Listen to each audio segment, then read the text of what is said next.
called her and she was like running in heels. I was like, "Okay, see you later." Yeah, it was, and I think that became intentional at one point for sure. That became For other reasons, was that on the live stream? All that's on the live stream. There's tons of stuff on the live stream. Anything that's like in front of this view, and then depending on who was operating the camera, some of them will move it around. And I'm talking about worker place organizing. And then Although then there were times yesterday I was watching the live stream in the evening. I'm not gonna deal with you now. She's like, no, we have to keep in the camera at all. Oh, wait, yesterday. Alright, I think we talked about, yeah, Pastor Pam, took Oh, okay. she like filmed it and Do it, advertised for the and SRC. let me know if you need. You're gonna do awesome. I don't need to take all this space for.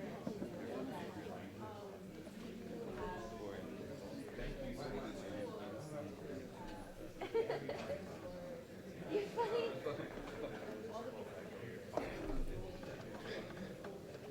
Where's one? This woman, I had tried to connect you to her. I had emailed her. Computer. I did not. It's okay. I just want to look at footage. And this way Yeah. MacBook is slow. But I Yeah. might just pull it up on it anyway. Yeah, I would love to see the footage. I actually want to watch Jamala from yesterday to get a sense of what she said. YouTube might be the best place because all the streams are on the Capcom Pass drive. And there aren't a lot of breaks long enough to transfer. Although they're pretty small because they're MP4s. Yeah, But I'll still. pull it up on us. That's all. Unless you could airdrop. I could, but this takes like a lot of the CPU strength. I don't wanna.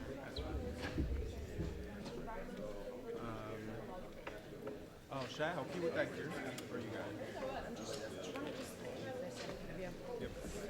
I'm not taking up 20 seats. Thank you.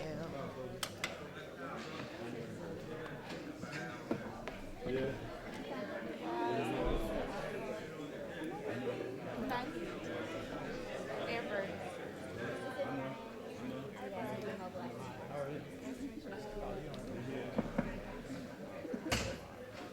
I was talking about it. I was talking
Okay.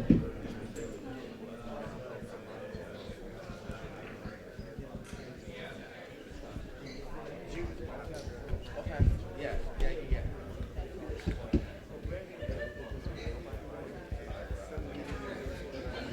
Yeah. That was always.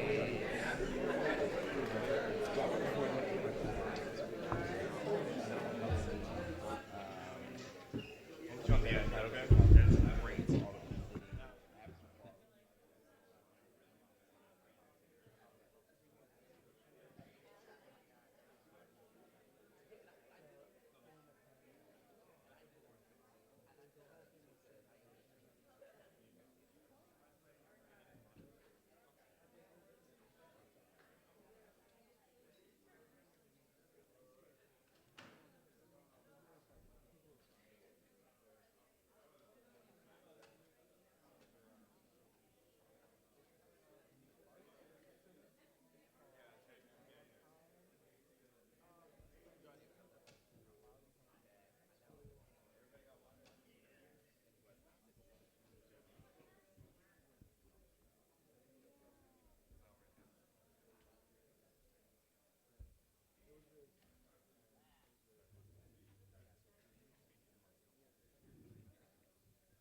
for coming to the Queer Resistance and the Queer Resistance and Black Radical Tradition panel. I'm glad to have a wide variety of different Black and queer individuals, Black and brown queer individuals who have a wide range of experiences and are able to provide very radical thoughts and processes while respecting, identities as usual. So I have a little speech I want to give. Sorry, it's on my phone. So my name is Gabriel Gonzalez. I'm a student here at Temple University, but I'm also the current president of QPOC, which is Queer People of Color, which is an organization here on Temple's campus, which creates a safe and brave space for people of color, for queer people of color. And in gathering, we are able to empower each other, and we're able to have discussions on ideas and other topics which provide expansion of our minds, of our abilities to talk to each other and see where we could go next instead of just staying where we are. So not only do I hope to empower every single Black queer individual here, but I also want to expand your mind and to challenge your ideas and your beliefs. And I also want to hope that you're hungry for more, because I want everyone to leave here asking more questions and going out and reading more and just trying to establish for themselves what the topics we discuss here, their opinions on it as well. So I just wanted to point out that this is not identity politics. We're not here to talk about the standard of being Black and queer, because there's no standard for being who you are. We're discussing how we can empower each other and how we can dismantle these oppressive behaviors that we have been thrusted upon us through generations of assimilation and the need for safety and things like that. So as Black people in America, we're constantly fighting to live ourselves as our true selves. We are fighting to be free.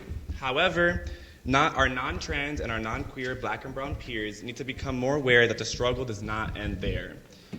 While white supremacy has seeped into the deepest parts of our mind, as generations were forced to submit and assimilate, Black and brown queer individuals have been resisting patriarchal and white supremacist ideas, theories, identities, and control since we discovered that we were unique.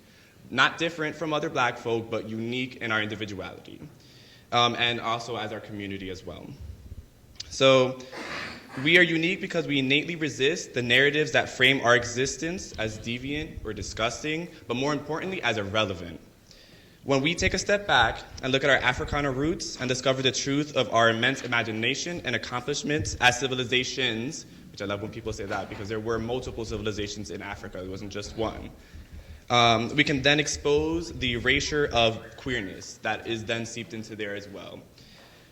We are doing our ancestors a disservice by denying, erasing, rejecting, and attacking those who do not fit in the system that was never created for Black folk anyway, and it was not created for us to exist as who we are. So only when we stand together, despite our differences, we can truly be free. And we are not free until we are all free, okay?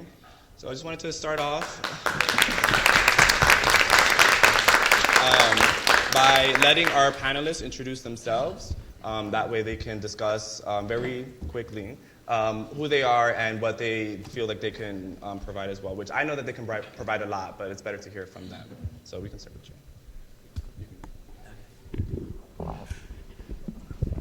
Hi, everybody. My name is Che Gossett. I'm a Black trans femme archivist and activist that does work around prison abolition, HIV, AIDS activism, and decriminalization, and Palestinian solidarity. So I'm happy to be here and be part of this conversation and collective brilliance that's on the panel.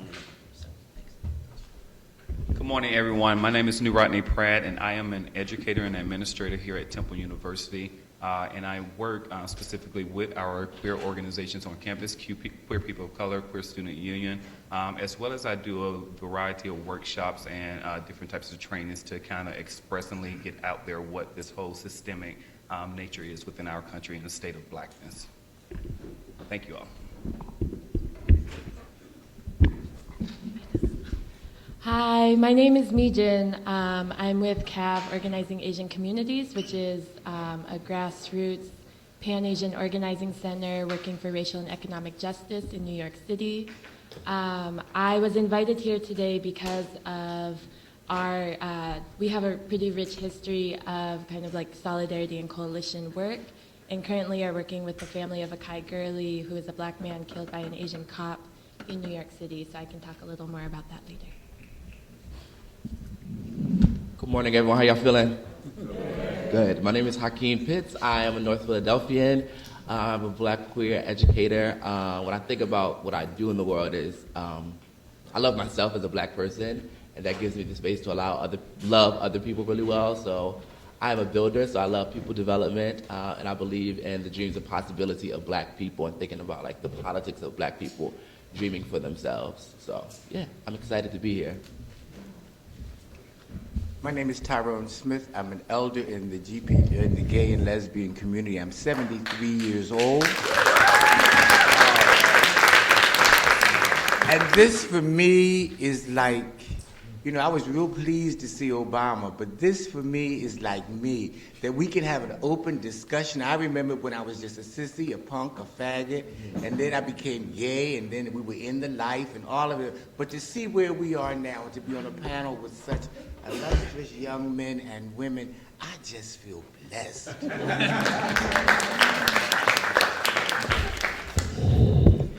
Good morning, all.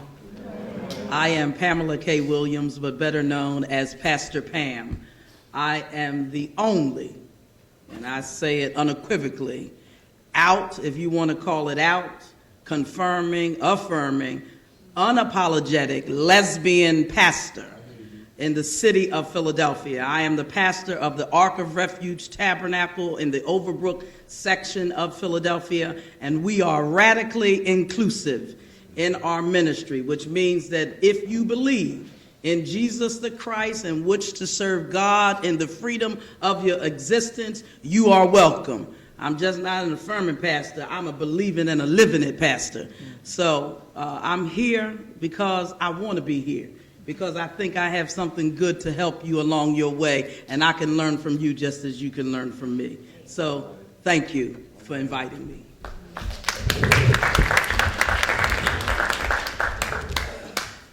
Good morning, everyone. My name is Manny Martinez. I focus my energy on trying to create spaces for youth of color, connecting generations. I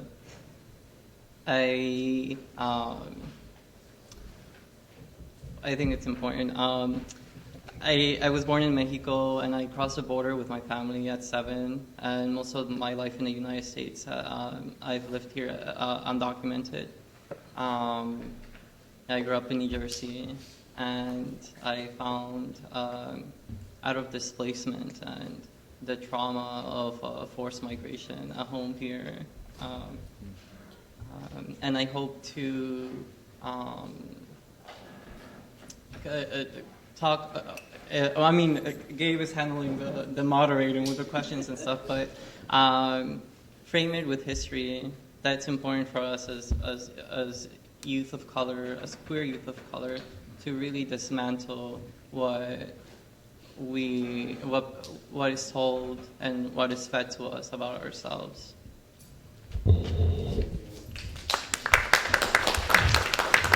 So I just wanted to start off, and I'll interject my little spiel as well.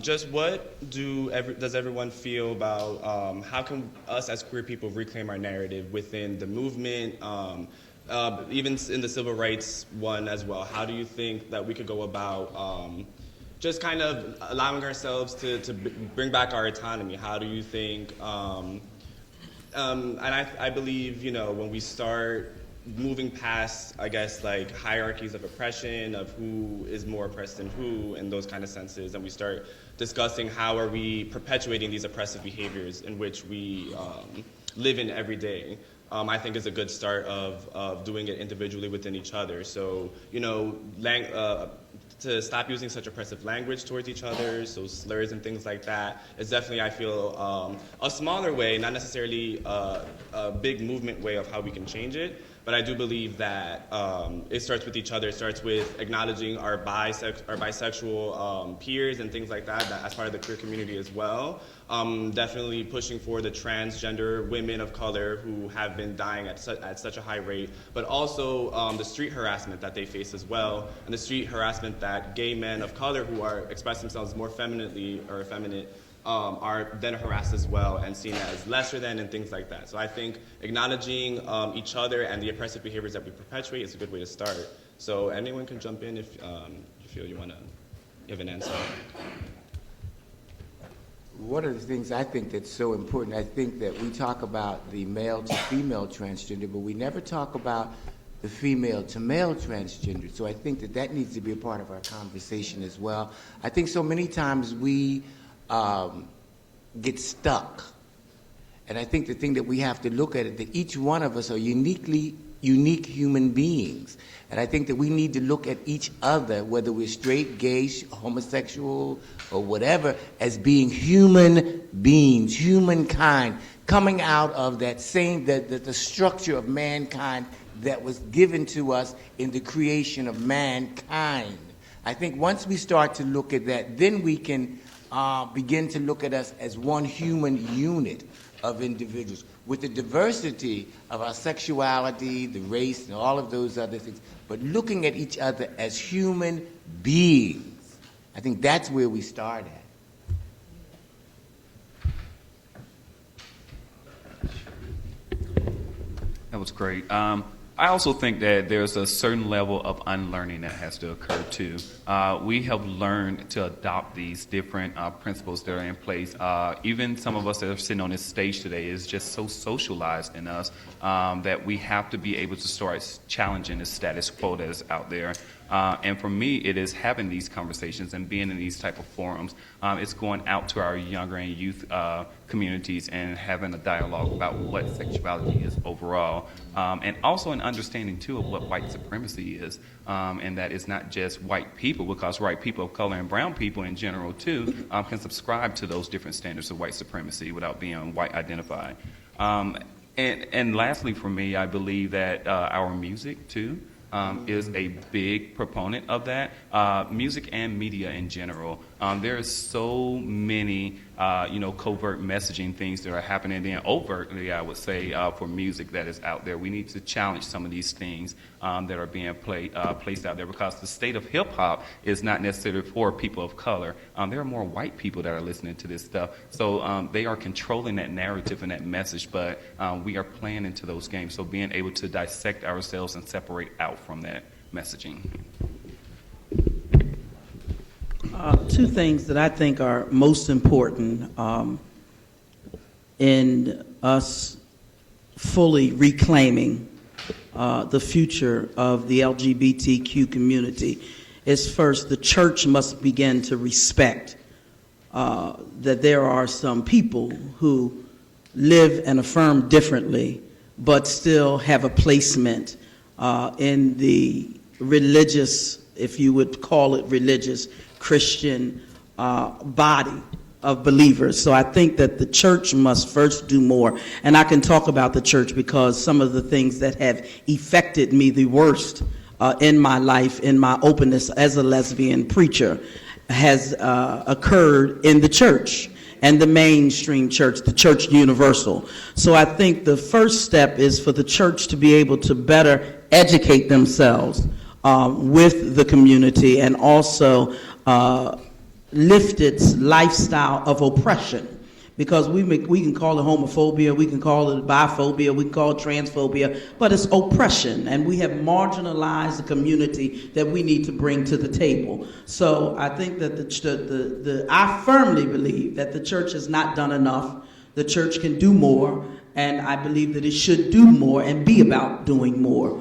So that's the first thing. The second thing is, systemically, we must recognize that the oppression does not only exist from my status as a member of the LGBTQ community, but it also exists. It exists within that same community because there's a great discomfort between the white LGBT community and the black or African American or persons of color community. So I think that we have to bridge that gap and understand that we are all one. The trans community is not different from the lesbian community. The gay male community is not different from the trans community. And we have to, within our own community, bridge the gap that exists where we oppress and marginalize each other. Because the white folk get more than the black folk, and the black folk get less than the Asian folks, and we just have to bridge that gap and understand that we are all here. When they see us coming, they don't term us as the black gay or the white gay or the Asian gay. They just term us as she's a member of the LGBTQ community. So I believe that in moving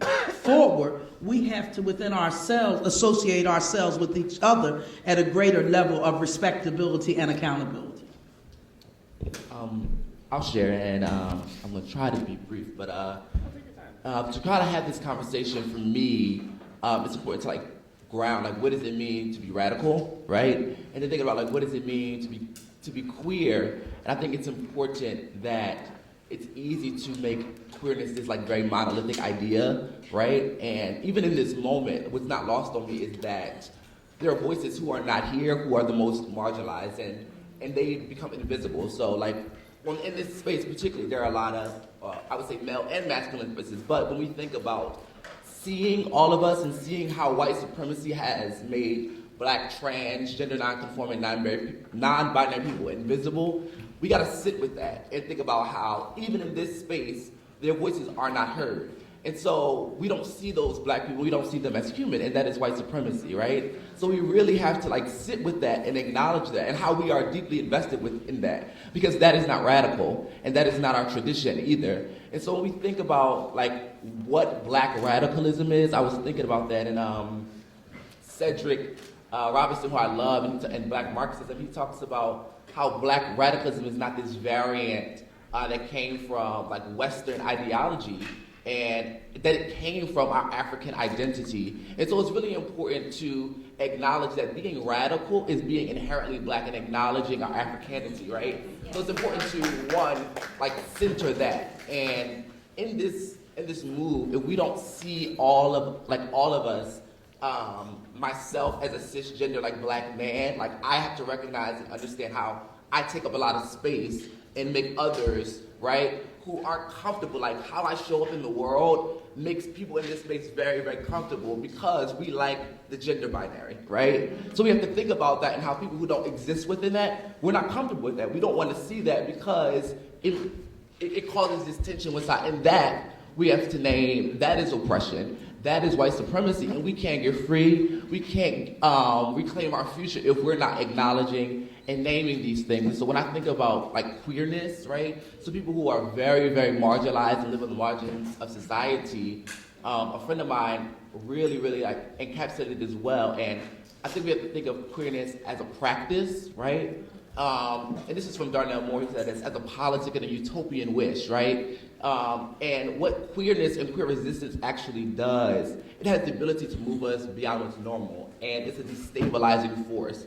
And we have to do that because what white supremacy does, it says heterosexism is normal, right? It says that these binaries and gender is normal, and we really, really cannot get free unless we are dismantling and have an abolitionist politic and saying we have to really imagine and think, what is new? How can we create new ways of loving and seeing one another? Because if I can't see and love my trans sister and hold space for her and be silent when I need to be, we're not loving each other as black people, right? That's not liberation here.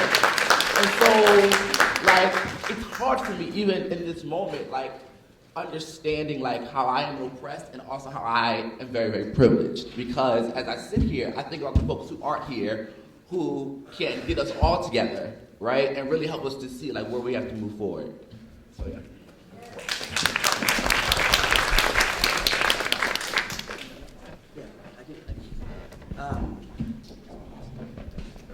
I guess something that I'm really excited about being here because I think that all too often queer and trans black politics are thought of as an afterthought or the unthought of the Black radical tradition, when we all know that like queer and trans Black folks have always been at the heart of the Black radical tradition. So part of my like role, or like something that I think of really as important is like historicizing the Black radical tradition, and because this is like not a new conversation. So for instance, like in 1970, Temple had a Black Panther conference where Huey P. Newton came and spoke, and like Sylvia Rivera came, Afeni Shakur spoke to a group of radical lesbians, a whole group of like, it was called Third World Gay Liberationists, came from like Chicago. So we're always already here is what I'm trying to say. Like, and so that's why I think these conversations are so powerful. I think also that to go on something you talked about, so like, you know, confronting forms of like trans misogyny, exiling of like gender nonconforming Black people from our communities, and recognizing too that like, you know, the way that anti-Black racism works, it meant that Black people were always sexualized as and gendered as other, right? So like nobody fits the gender binary, and Blackness has always been overspilling of the gender binary, and like on the fugitive move away from and beyond the gender binary. Basically like the gender binary and heteronormativity, homonormativity, like Blackness exceeds these kind of categories. So like let's think about, I don't know, how fabulous we are, I guess, and don't lose sight of that. And yeah, I guess I'll just stop.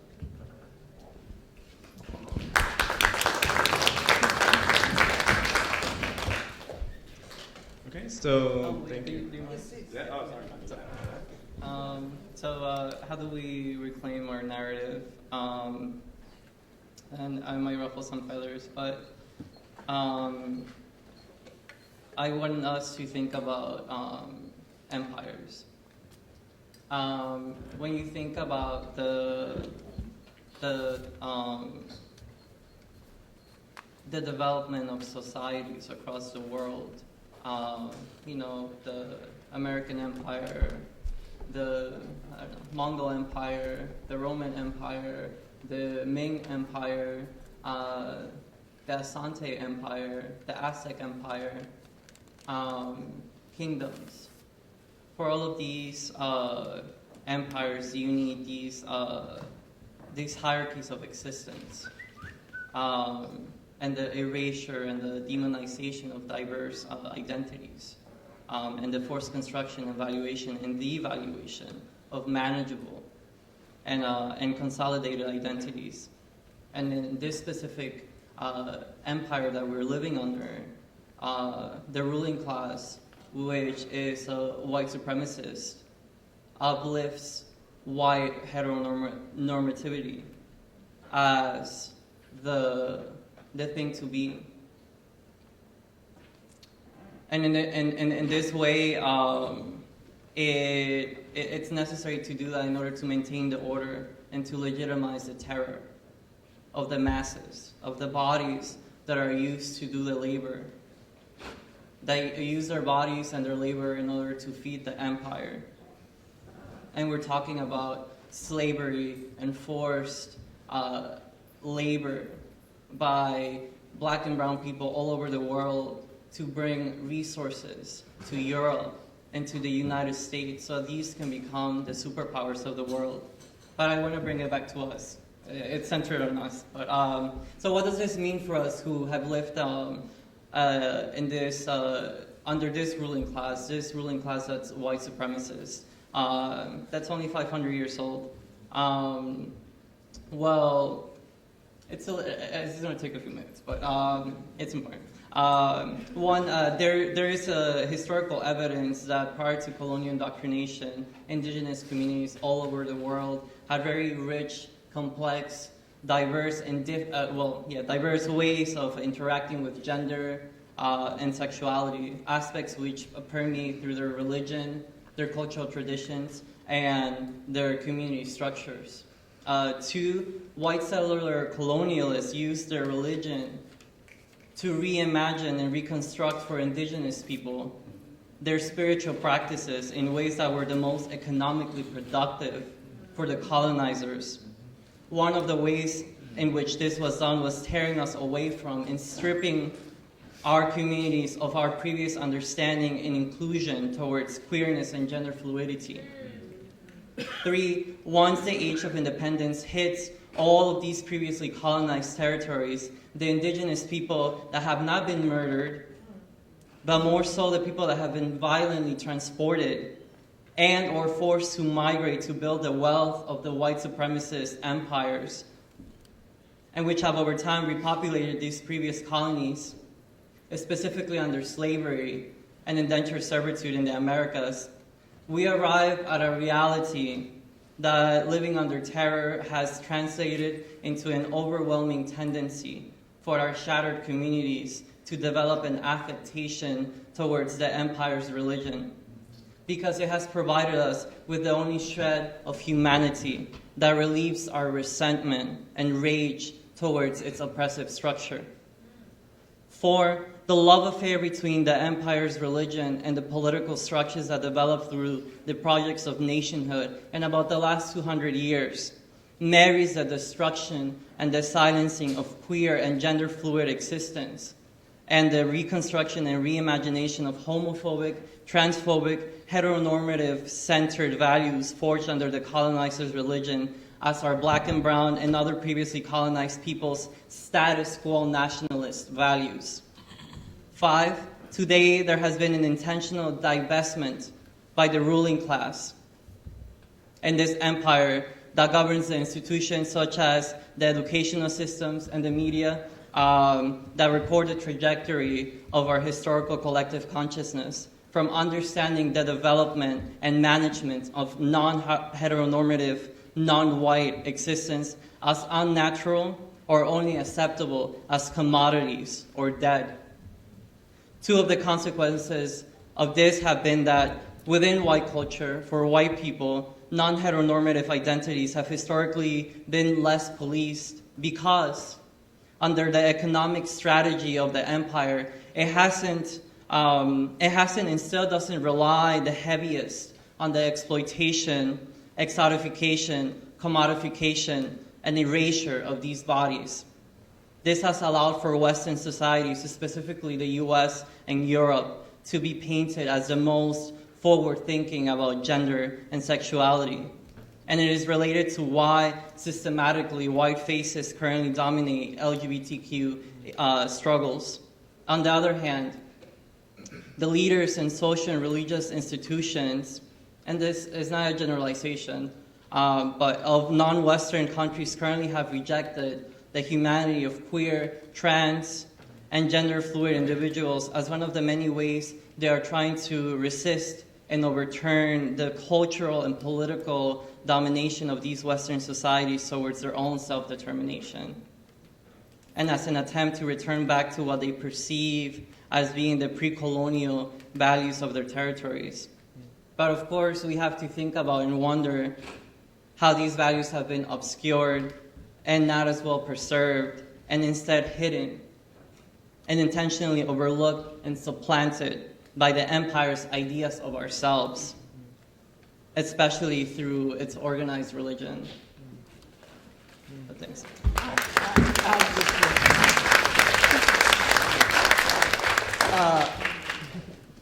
I understand what you just said, but as a survivor of all of that, to be 73 years old, I just want to tell you what worked for me. And I think it's important to talk about how we got over, how we were able to make it. We all know what the dilemmas have been. But for me, it was being tuned to radio stations where black conversations were taking place, and being able to call into radio stations such as Word 900. In the early days of the struggle here in Philadelphia, there was a sister who she and I both worked with WHAT, WDAS, Aisha Shahida Simmons. Some of you all may know her. We linked up together as unapologetic black lesbian and black gay man and went to WHAT, WDAS, Word 900. we put our voices and our faces out there to show them that there was a difference and what our complaints and our issues were. I think a lot of times, as we have moved forward, it troubles me in my spirit because a lot of times now I find that people of color are so comfortable in being able to talk about their sexual orientation, where they're coming from sexually. But no matter where you go, you walk into a room, the first thing they see is your Nubian skin. You're black. I think that we have to also, like Tony Montero, who's been my neighbor, my friend, my brother. But I mean, a heterosexual black man. But I built a level of comfortability with him that gave me an ally within the community. I think that sometimes we get so caught up in developing a gay community or whatever community, but we never reach out or get involved with those who become our allies. As long as he's got black skin, he's my brother, no matter whether I switch carry a pocketbook or whatever. Right. We're black, and we cannot get beyond that. We must embrace that as we move forward. Divide and conquer, we know what that does. And we allow so many times the system to divide us on sexual orientation, sexuality. But the one thing we have in common, we are black people or people of color.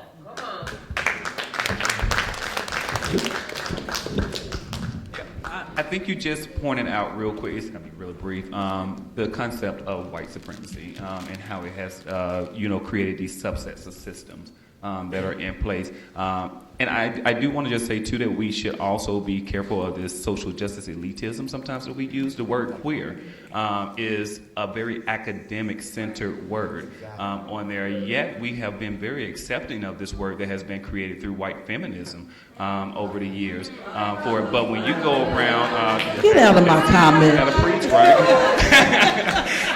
But, if you go 3 blocks away from here and use the word queer, it is a total different nature of the being. So I just want to be careful, too, about us normally just, really accepting certain words that have been out there through, Eurocentrism in general for it.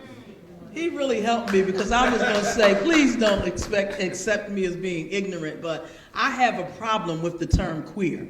And I just was going to ask my younger panelists, why do we accept the word queer?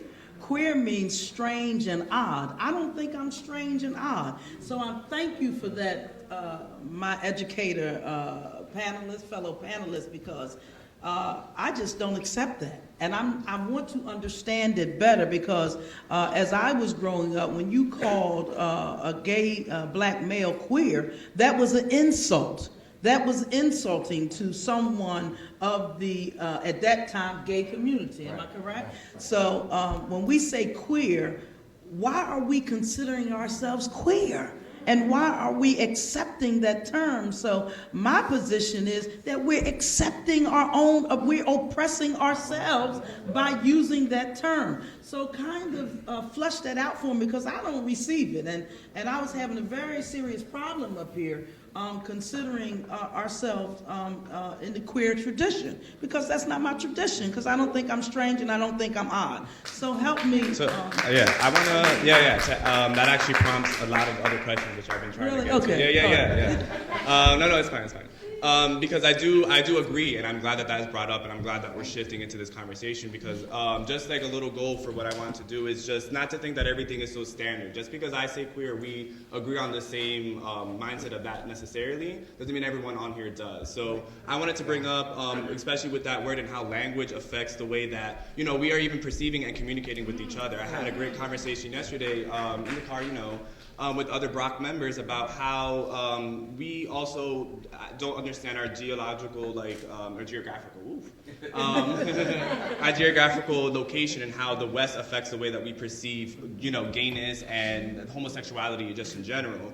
And how, sometimes when we get into these social justice circles which have like Rodney was saying, become very elitist. We get to this point where you know, we're doing the oppression Olympics, where it's like, I'm more oppressed than you, you're more oppressed than me. You know what I mean? And that kind of doesn't solve anything, because you're in a room with all like-minded people who are getting into arguments about things that at the end of the day, the white supremacy doesn't care about. You know, they all care about just who you are to them and how that relation to them. So I wanted to ask how, so for people in the East and gay and homosexual identifying youth and in the East about Palestine, pro-Palestine, how do you think just our language of queerness and how we're trying to get to them as well? So people from Palestine, we're trying to, you know, homosexual youth there, we're trying to get them to kind of combine with us on top of the pro-Palestine and what's happening in Palestine or occupied Palestine. I just wanted to gauge that out. How do you think a language affects that? How do you think us, even just speaking English and them speaking Arabic or speaking whatever language that is regional to them, how does that affect, do you think, the communication, and how do you think we can work towards fixing it or better understanding each other through these barriers which white supremacy has definitely like inserted and gotten, you know, us far away from? So I would begin, I'm gonna go first this time. I would begin by kind of encouraging folks, not just queers, but I think like all communities of color, you know, queer communities, and obviously queer folks of color, to teach and know their history. I think that, you know, Che brought some more like historical examples that I think grounded us a little bit in the traditions that we're here kind of like they built the foundation for us to be able to be here today. And we all have our lived experience as members of, I identify myself as a queer woman, as members of like queer, trans, gender nonconforming, lesbian, you know, gay, bi communities. And we also have, you know, we come on the backs of, or we ride on the shoulders of other kind of like queer and trans giants. Sylvia Rivera, I think, was mentioned earlier. So knowing the understanding of, or knowing that history of like who Sylvia Rivera was, you know, like a trans Latina woman who is part of the Young Lords. The Young Lords worked with the Black Panthers. Like our struggles are very, very much connected.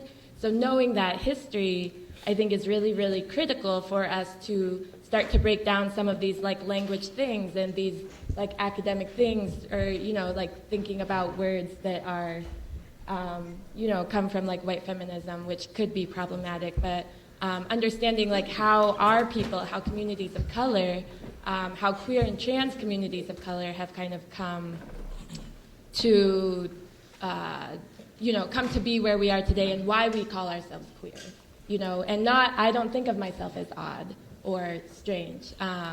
You know, I think of myself as like a warrior woman, as Pam Africa was kind of like talking about yesterday, you know, like we were never meant to survive, something that Audre Lorde has said, and it's very, very true. Like the fact that there are seven of us, I can't count. It's early. 7 of us on this panel, you know, like various folks of color, mostly Black, here, alive, multi-generational, like we were never meant to be here together, having this conversation. So I think, you know, teaching and knowing history is important, and something else I'll say is like, just in terms of breaking down stuff like language and building understanding, I think that comes through daily practice, through things that we do on a very daily basis. So that means, you know, when we hold meetings, whether it's like a queer, you know, like the queer organization holding it, or it's about like queer and trans issues, we introduce ourselves with preferred gender pronouns. That's a very basic thing. That's what's your name, what's your organization, what's your preferred gender pronoun. That is a way of showing solidarity, even if we don't have our trans and gender nonconforming folks in the room, that we are kind of like giving light, or in a daily way, kind of like highlighting that there are folks who don't identify as brother or sister, when we address crowds and we say, you know, instead of saying like my brothers and sisters, I know that comes from a history, so that might be a little complicated, but saying like comrades or folks or something that includes all kind of like gender identities, I think that's a daily practice that folks can take. And I think there's other daily practices, but I'll stop for there. You know, when growing up here in Philadelphia, black folks, when we went on places that were around Philadelphia, like the Calypso Bar, which was at 15th and Columbia, which is now Cecil B. Moore, which was a gay bar, we identified ourselves as being in the life. We were lifers. We were in the life. It wasn't until we migrated from North Philly into Center City that we really took on the gayness, you know. So, but us as a cultural people, we were in the life. So being in the life allowed me to interact and be connected to my lesbian sister. And she was able to be connected to me because we were folks that were in the life. That was a black thing. And so that, and it was family. That's, or either, that's family. You go, I mean, you go to church, oh yeah, he's in the family. Oh yeah, that choir member's in the family. I mean, we knew it. And that's the way we did it. And I think that gave us, because then we were not so liberated. I think what has taken us to the level that we are today is we have come so liberated into the larger white gay community that we've lost the culture that we had in the beginning of the show. You know, because it was like a secretness. It was a code word, like, oh yeah, child, he's in the life. He's family. I mean, you knew it. And if you didn't know, if the brother looked like he might have been or he wasn't, you say, are you family? And nobody got offended. Nobody got offended. So I think it's real clear that there is, I mean, and those were the things that that made me able to maneuver from working in a pawn shop at 22nd and Ridge where brothers came in every day who said, yeah, we know he's in the life. And then some of them would do the F word, but most of them were civil like that. And then because I worked there and they needed what we had to offer in that pawn shop, not a porn shop, but a pawn shop. Let me be real clear. It allowed the brothers that did that, they came there with their axes, which were their horns, and different and their clothing, because they pawned back in those days, okay? So because of that, they would say, oh yeah, well, you know, that's not wrong, he's in the life, and so I'm playing down at this club, and because you were kind to him, or I was kind to them, or did, you know, then I got to go to the clubs. It was all, and like on, oh God, I can't even think of the name of the street, but it was the club that was a jazz club, but we were able to go in there. And so that was the merging of the community. But that was in the black community. It wasn't until we started having the Proscenium and coffee houses in town that I even know anything about whatever gay was. Right. There's a couple things that you said that I want to touch on. I think language is something that in our work that we really do need to discuss, right? And it goes back to this idea of that we who are encompassed in this community, we're not this monolithic thing, right? Right. And there's also just something very important about like autonomy. So like I'm very, very clear about the word queer, right? But I choose in my autonomy as a black person to use that because I feel like gay for me is very limiting, right? And we can talk about that even within the black community. People don't like the word nigga, right? And so we have people on both sides of the fiddle. Don't call me that, don't use that word. That is the term of the oppressor, right? Even though we have taken that word and done things with it, right? And so we can argue about that. And I think we can talk about that. It's important to have these kinds of conversations, right? But it's very important to allow people to have autonomy, right? So you not naming me or addressing me in the way that I want to be identified as a person is a problem, right? Right? As a black person, like you're not loving me well. So in me loving someone, how do you want me to acknowledge and identify? You want me to say gay? You want me to say whatever? What do you want me? How do you want me to acknowledge? Because that's important, right? Pamela. Right? And say my name. You know. I'm sorry. Go ahead, baby. And that's what works, you know, for Pastor Pam, right? So we just have to be cognizant in doing that and in loving one another and seeing each other as fully human people. And I think one thing that we talked about is like the Oppression Olympics. I think we have to nuance that because it can become something like, oh, all lives matter, right? And so we have to really think about the way the people within our community, particular individuals, like their actual lived realities and how, oh, they're just, they're just queer. Like, and it's important to fully see people in all of their humanity, right? There are very real instances of Black, queer women of color, right? Queer trans women, and then specifically, trans Black women are the most vulnerable people in our society, right? That is very, very true. I don't have those realities, right? And I have privileges, and so it's important that, yes, we're part of this, right? But we cannot be family if we're not really naming and being clear about how we show up in the world and our realities and how oppression does affect us.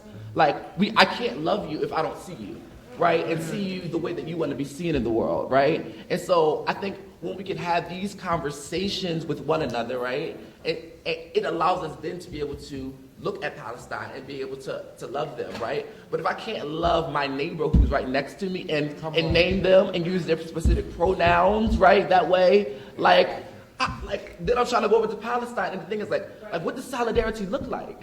You know what I mean? Like, we gotta ask these questions, and I think in this moment, it's like I'm a good activist if I am caught up in Palestine, and that is a noble thing to do. But I'm clear that my work is centered in North Philadelphia with those people, right? And me acknowledging and centering those queer people in that community is in solidarity with Palestine, right? Because we have this collective work, right?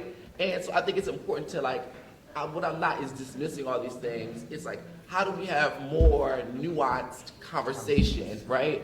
And how does our personal privileges that we do have because of our identities, right? How do they impact how we see the world and things like that? How does me as a Black man who benefits from patriarchy, who benefits from maleness, how does that impact my gender nonconforming and trans and non-binary people? Thinking about that and not just thinking from that worldview that how I see the world and how you should identify is the gospel. You know what I mean? We have to really sit with that because I can't center my personal ideology and think we all won't get free like that.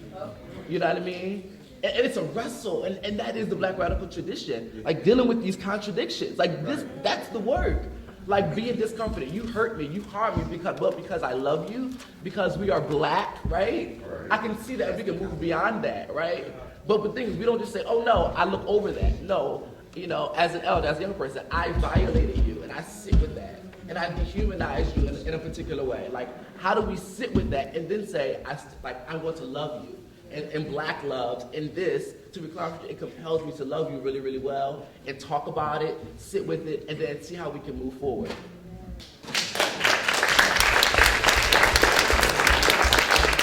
That was powerful on there. I processed everything that you just said on there, and I did want to point back to the original piece. I just want to push back a little bit. You may have another comment towards it. In the equivocation of the word, the N-word versus the word queer, I'm very careful about, kind of doing a cross comparison with the reclamation of those two words, because they're total different things. One is for a particular group, and then it gives reign too to people coming in and saying, I should be able to say it as well on there. So I'm very, very careful in equivocating those types of words across for it, which is the importance of language in general. Who has the power to say certain words overall? I did want to go back to the beginning of the question, in that I think we're seeing this thing on language nowadays in politics that are going on, and Trump, yay, is doing a good job in showing us that white supremacy thrives on divisiveness. In general, I believe if we all came together white supremacy thrives on divisiveness. Divisiveness, yes. Yes, it is. And guess what? We are looking at people. Sometimes we forget that there's intersectionality and this double consciousness that we have in our own being. And from that, we're now labeling people that are in these other countries, Middle Eastern countries to be more particular, people are labeling them as terrorists. They're trying to take away and do this vindication of humanness and stuff. So we're not having these open conversations on how white supremacy is promoting and fostering language that is divisive overall on it. But language is very, very powerful and important. And if we call things into existence, then it gives strength to it. No matter, once you say it, it's out there. It's in the universe, and sometimes you can't take it back. So I'm very, very careful on how I use certain sacred words over time, because I understand how queer may offend. It's a generational word, too. I understand how it may or may not impact people that are older than I am in general. Whereas I don't necessarily agree with the word overall. I understand how the younger generation does accept it, but I understand as well as how the older people. But I'm very careful when it comes to another racialized word that has been reclaimed by our culture in general for it, because I do not, and I repeat, I do not want that mode of white supremacy and white identified individuals to come in and give justification as to why they are saying it. What's my brother's name? Rodney. Now, Rodney, thank you again. I guess you're just in my head, so you can begin to be my writer on an intellectual level. Because the scripture says, as a man thinketh, so is he. So to my young brother here and my young sister, not to be offensive to you and not to respect how you term yourself, I think it's important what Brother Nuradney said was that how we call ourselves is a part of the white supremacy, how it's able to continue. I don't need a label. I just like the label lesbian. But in order for people to understand how I choose to live sexually, I have to identify myself as a lesbian. Right. But my reality is, when I came out of my mother's womb, I was a black woman and she decided to name me Pamela. Who I sleep with does not categorize me by name.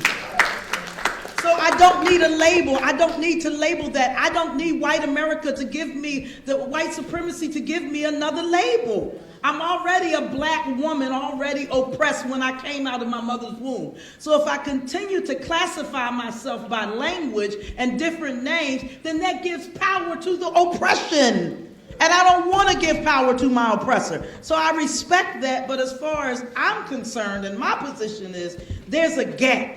Not only a communication gap, but there's a information gap between my elders and my young people, because we have to I have to understand why you appreciate being called queer, but at the same time I have to understand why it offends Brother Tyrone.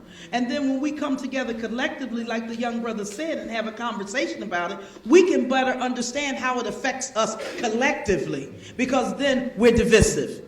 Because I'm saying, what the heck are you using queer for? I ain't no queer. I'm not odd or strange. I have definition to my life. I am important. I am important to my wife. I am important to my children as a lesbian. So why am I now queer?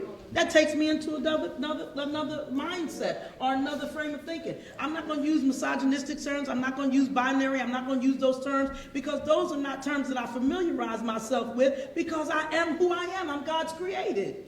So I think that one of the things, and I talk straight from the street, y'all. I don't do all that other stuff. I just come cold and clear as it is. And they'll teach me as I go along, because they sit on the other side and they read those books that, some of them white folks write. And I mean, let's look at the reality, of it. So I need to be exposed to it to understand it better. But as far as I'm concerned, I just want to exist in a world where I am accepted as a human being, as God's creation. And that is most important to me. So I don't want, and let me say this without offending anybody, and if I offend anybody, you pull my coat afterwards and we'll have a conversation about it. I think that what we do is we distance ourselves from each other because of the divisiveness that white supremacy allows within our black community. And I think in the radical tradition, what we have to do, when you think about Palestine, they're not looking at whether Palestinians are lesbian, gay, or queer. They're looking at Palestinians as terrorists. They're not having a different conversation. So even if she's a lesbian, she's a terrorist. Even if he's gay, he's a terrorist. Because that's the label and the language that they currently use on Palestinians, because they have oppressed and disrespected their existence. So you're not going to disrespect my existence. You're not going to oppress my existence, because I am a black woman first. So let me just get this together in my head real quick if you can. Because when I walk in the room, don't nobody care about who I sleep with. I mean, that is serious. Don't nobody care about who you sleep with. Don't nobody care about whether or not you wear a fingernail polish or what you do when if you come out in drag. Don't nobody care about that. They see my black skin, and that's the first thing they see. So, and the reality is when they see your skin, and the reality is we have to, in the black radical tradition, if we're going to be radicalized, then we have to understand how people see us, how society sees us, how white supremacy sees us. And when we talk about feminism and womanism, the white feminist movement didn't include me. It didn't ever care about me. It wasn't caring about my rights. It was caring about the suffrage of white women. Until the womenist movement came on, then was I included. So even though, I don't, because I see them getting a little edgy over here, but the reality is that we, praise the Lord. My brother, he said hallelujah. Oh, they're good? Okay, they're good. You know, my spirituality hears me say hallelujah, so. But the reality is, my dear brother, have conversations. And have conversations that will not only educate, that will break down walls of divisiveness. So white supremacy will not have power. Because when we start labeling ourselves outside of our reality, and when I say our reality, they don't see my gayness when I walk in a room. They see it now, because I'm prolific and unapologetic about being a lesbian in Philadelphia. So some rooms they're not gonna let me in, so I just get on my combat boots and kick the door in. But the reality is, who we are they don't see. They just see our blackness. And we have to get away. We have to understand that in the radical tradition. Now somebody make sense of what I said. I'm gonna let Chambers respond. Well, there's a lot here.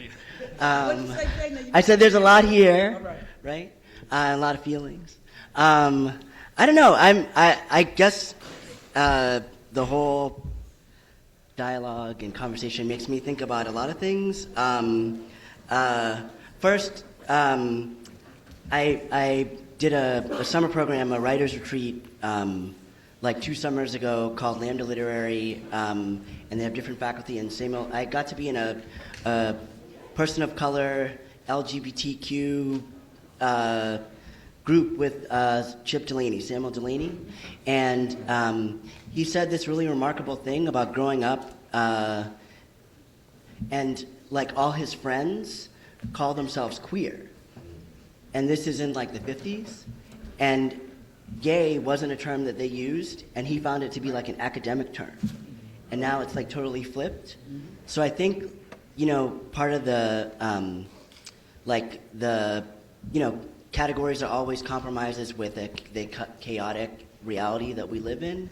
And I think something that's also really interesting is that, like, you know, Sylvia Rivera, she gave this amazing, powerful speech at the Pride March in 1973, and it's on Vimeo or online, you can watch it. And she literally had to like fight to get her way up there, because at the time, like, the gay and lesbian movement was pushing out drag queens, street queens. You know, Star called themselves like Street Action Transvestite Revolutionary Group. So they were like ridiculed. There was a lot of what's now called transmisogyny, even though, you know, Marsha P. Johnson and Sylvia Rivera created this movement. Like, they were at the core of this movement. So that's another thing, like, I think that's important, is that it's not just like making people visible, but it's actually like thinking about what is the critical infrastructure of thought that they've given to us. Yes. So there's like a body of work there. There's like a Black radical body of work that informs our thinking. So it's not just like show up in the room, but like how has the ideas that you've put out shaped our political horizons and continue to do that.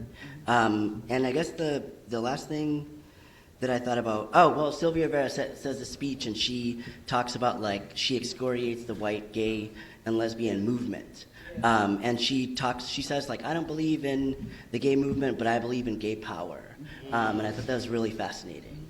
So I recommend like everybody watch that speech. I think on the question of Palestine and solidarity, as someone who went to Palestine, I went to Nabi Saleh, which is a community under occupation, an area under occupation. And I met with members of the Tamimi family, which is a family that was nonviolently resisting Israeli occupation. And basically, like, every Friday they would do these protests at a natural water cistern because Israel controls so much of the water. And members of their family were killed. They were shot with projectiles. So I like picked up one, and on the back it said that it was made in here in Pennsylvania. So I think, and I was like halfway across the world, right? So like, there's ways in which I think that like these struggles, I think white supremacy, anti-black racism, and anti-Muslim sentiment all benefit from the idea, and they perpetuate the idea that these things are divorced and have nothing to do with one another. That North Philadelphia has nothing to do with like Ramallah, but they do, and also like Israel and the United States have been sharing police and carceral technologies with each other since like the 60s, not since Ferguson, but since the 60s. So these struggles are directly interconnected, and there's also a legacy of like, James Baldwin, June Jordan, and other people, Black queer people doing Palestinian solidarity.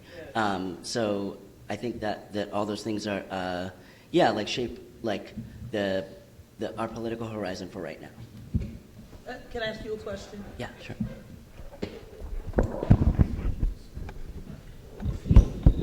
How does or how will our solidarity with Palestine forward our mission here as it relates to what you term the queer resistance?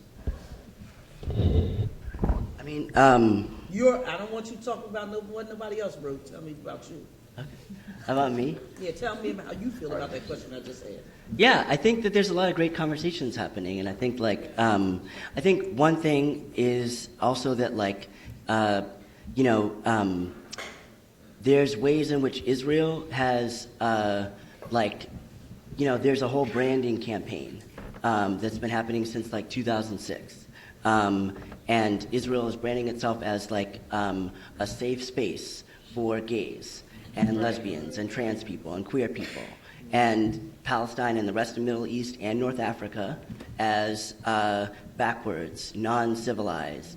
And the basis of this is they say North Africa and the Middle East, everybody except for this settler state and militarized state is homophobic, it's a racist portrayal, right? So I think that's and that connects to the point earlier that you were talking about framing people as terrorists, using painting black people as more homophobic, or painting Muslim people as more homophobic, or painting Middle Eastern people as more homophobic is part of a racist mindset.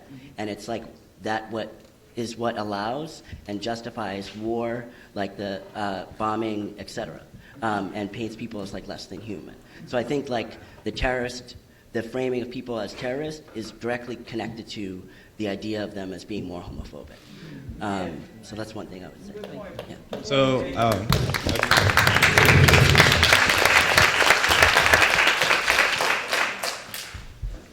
So I'm just going to say two little quick comments before I get serious. My real name is Emmanuel Martinez, but it's so hard to get people, nationals in the U.S. who only speak English, to say it the way that I want. But I also, at this point, realize that it's a colonized name, and that gives me a great deal of frustration. But I can't spend my energy on that. Secondly, I had a friend from East Africa, Northeast Africa, who was telling me about back home, and he told me this specific story of a little boy who saw a white person for the first time, and he told him, "What is this thing?" And I tell you that to say that we have me as a person that has been encaged in this, and I call it in a golden cage, as a person that can't travel out of this country, and that I have to accept that I have a very U.S.-centric view of the world. And for our black and brown youth who haven't had the opportunity to travel outside of this country, to know that what it looks like to be a freedom fighter and to liberate others, not only yourself, is to have a great deal of love for others. Those are the types of leaders that we need. And that's what I understand the black radical tradition to be, because that's what I see. So those were supposed to be the comments, but now the seriousness, to try to connect the solidarity between us here and Palestine, bringing it under the framework of the conference, that black liberation and the black radical tradition has been and will continue to be tied to the bringing down of capitalism and the imperialist tendencies of the United States. That's critical. How many, I want to ask a question, how many of the people in the room have ever or do currently work in retail? How many of you have or do currently work in schools? How many of you, same, social workers, postal workers, workers, the key word is workers, that the masses, the foundation of these capitalist societies all over the world, what connects us here and there is that those youth are being used to build all of this infrastructure for this system. You have the H&M. How many of us, and I'm guilty too because I have bought H&M, whatever that crap is.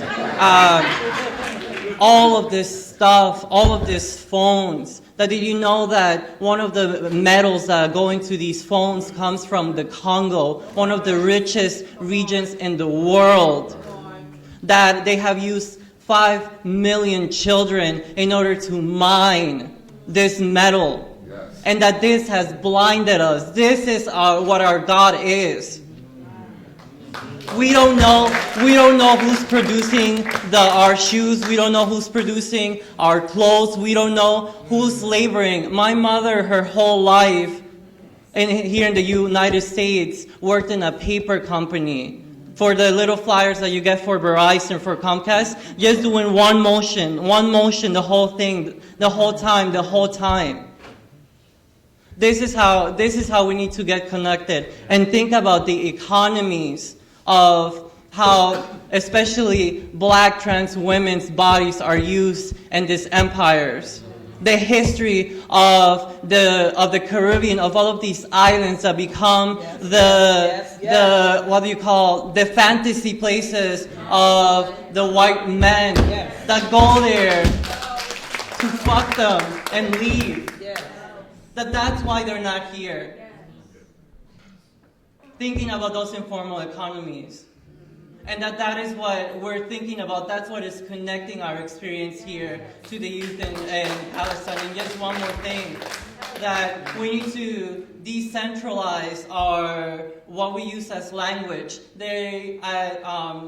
When we didn't have, I talked about empires at the beginning, that all over the world we had thousands and thousands and thousands of languages. And blackness is not a monolith. So there were many societies who understood themselves, like that little boy that I talked about, as themselves. As they're unique, that they brought a diverse and unique look at the world. So when I say to my mom queer, she's like, ¿qué es eso? Like, you know, like that word doesn't exist in Spanish. So for us to just engage with how we have a U.S.-centric view of the world and how anti-blackness operates here in the U.S., how we we have Facebook and all these things, how we can begin to have these conversations, how it looks like when blackness and brownness is actually the centrality of the place where you live. That there are places where that is the truth, that is the reality. That is like world, like it shifts your whole understanding of your possibilities for your life. So.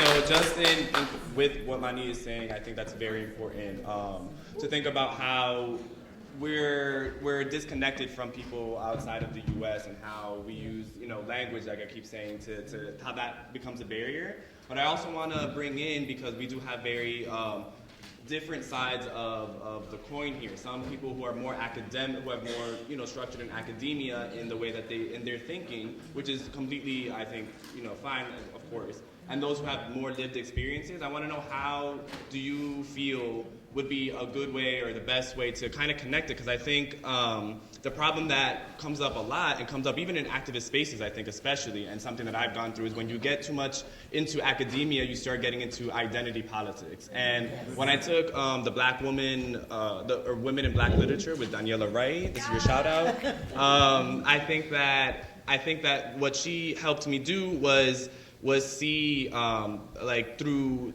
like Michael Foucault, right? We had to read his What is an Author or whatever. And everyone in the class, all of us, these strong Black women and 2 Black men, including myself, we're just like, what is he saying? He's going around in a big circle talking, but nothing is ever being said. And we did connect that to how in academia, a lot of the time, with these words, which I agree obviously with everyone, and I understand, and with what Rodney is saying, is that we begin to label other people from other countries with these labels of these identity politics that don't apply necessarily out there.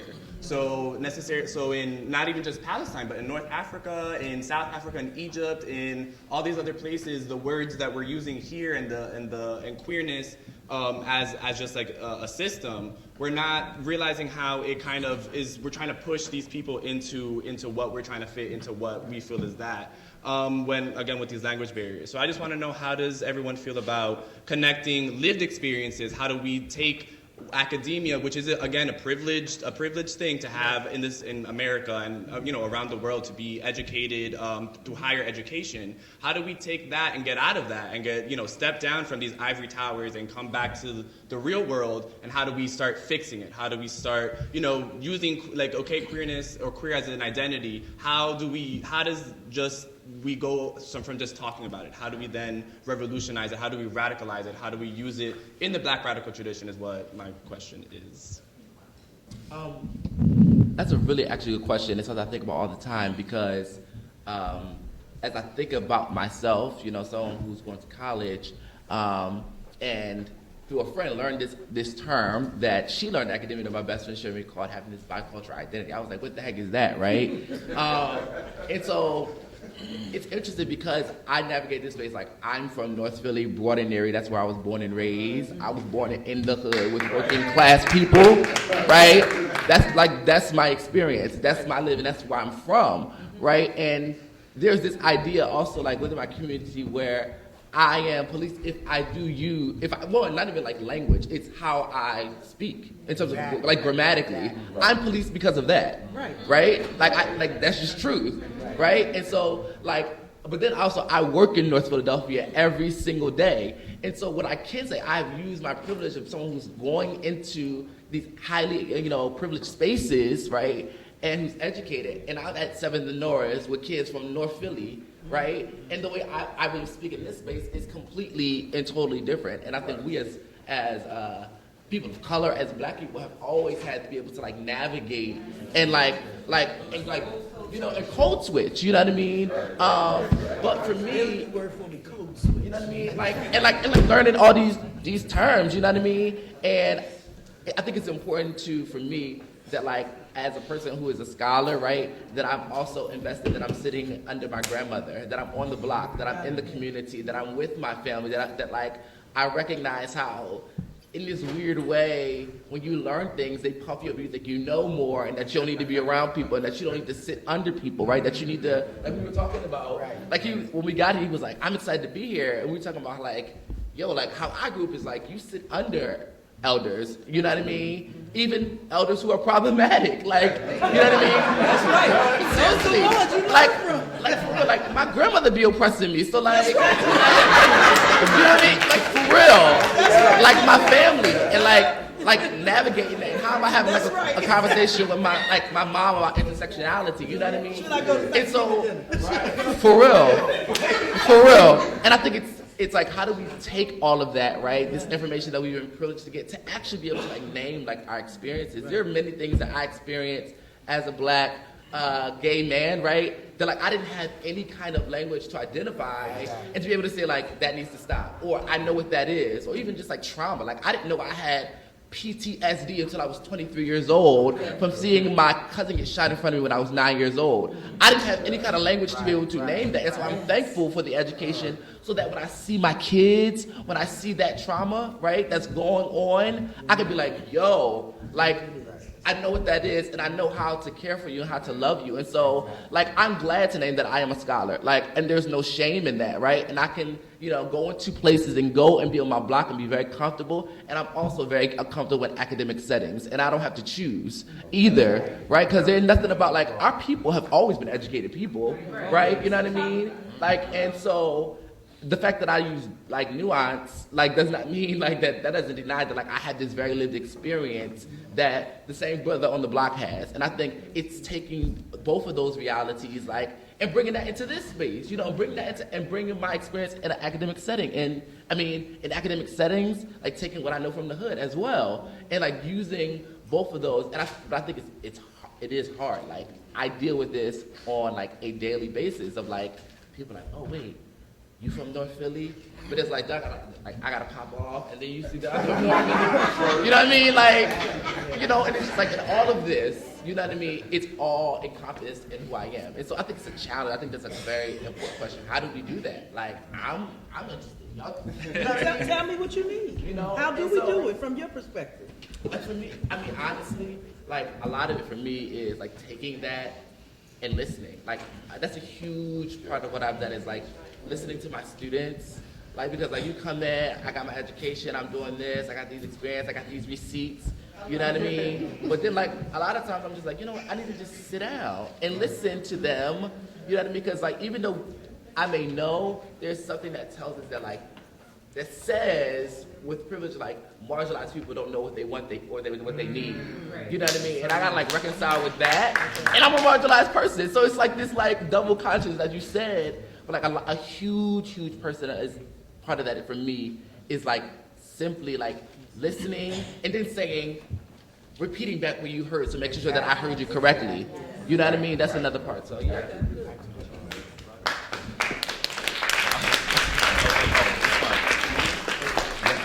That was great.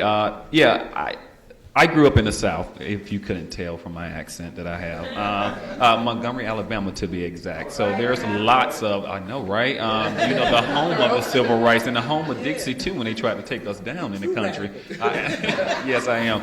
But I too would say that there are challenges associated with education because my grandmother was the most educated person. You would have thought that she had a PhD in cultural studies, and yet she didn't have but a 6th grade education. And it's because of those experiences that she had overall. We, over time, have become hindered by education. And it's a falsity. And I'm reminded of that falsity because when I have to compete against my white counterparts and work, they remind me of it unconsciously, that I have to prove myself over time for, and they think I don't know, but I really know because I'm conscious in that sense. But I would say that we have to question sometimes too, and I always tell students on this campus, you have to question what your professors are teaching to you because these books that are coming out of Texas, that's where your books are coming from.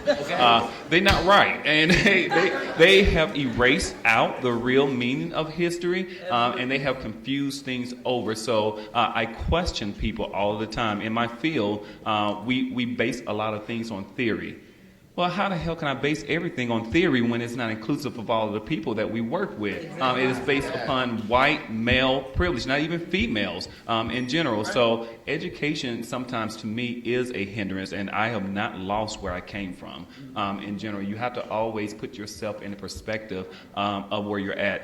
We're educating one another on Temple campus, yet we're not educating about who Cecil B. Moore is. But I'm just saying, just as small as that, we're not educating on this is being recorded. We're not educating on the gentrification process that are going on. So whereas we are obtaining these different types of academic things, so I always challenge, and Gabe knows this, I challenge when people use certain academic terms that were not developed with everyone around the table, because it gives a very bad falsity of where the world is at, and we have become dumbfounded. We're not challenging what media has put out there. We're not challenging a lot of stuff. So education to me sometimes is a very big hindrance that is in place. I am appreciative and I understand what my privilege and stuff is associated with education, but I'm also challenged daily on the competence of my educational level too.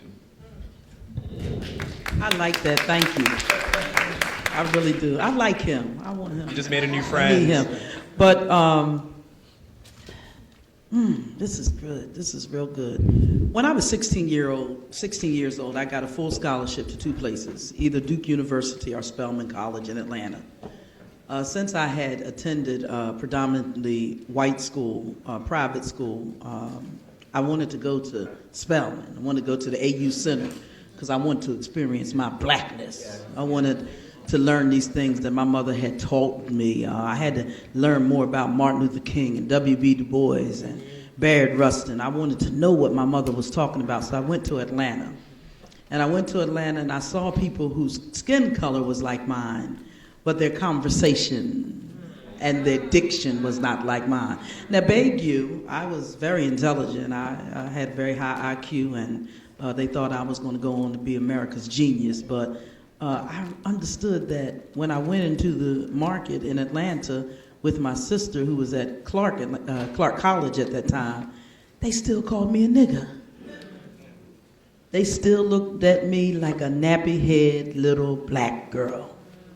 So all of the Shakespearean history that I memorized for my major in English, all of the dissecting I did in chemistry class, all of the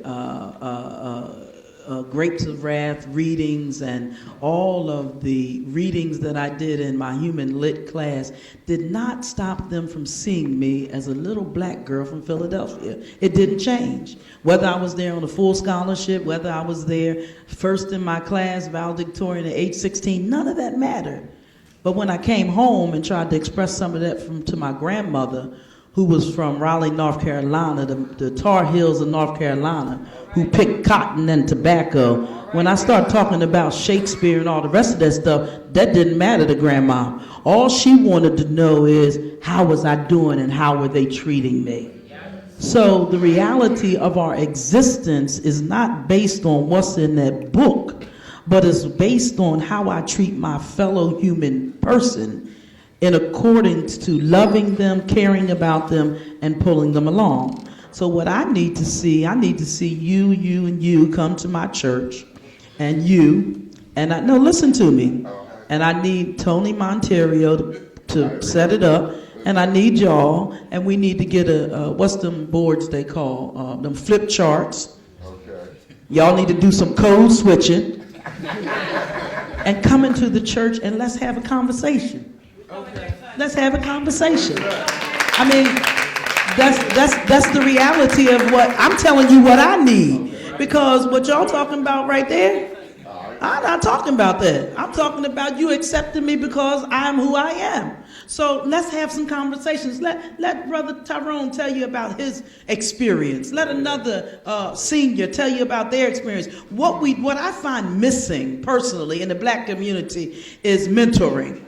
We need to sit under one another. We need to hear what Cornel West went through. I need to be able to hear. I wish I could hear my mother's voice one more time. Tell me about how she had to climb the fire escape to the Fox Theater because they wouldn't let black people in the front door to see the 5-cent movie that they put on in Atlanta. That's the conversations we need to hear. We need to hear about some of these gay men who, when they used to go down to 13th Street, it wasn't 13th then. You was a trick then. You couldn't go. You couldn't go in the club. You was just a trick. You had to come on. You had to stay on one side of Market Street. That's the conversation you guys need to hear. You need to hear as a lesbian woman. I couldn't go to the bars downtown. I couldn't go to the HRC gala. I couldn't go to that stuff. I had to go to the little after hours joint up in North Philly if I wanted to get my drink on and my dance on. You need to hear that so we can have discussions of how we can better be respected.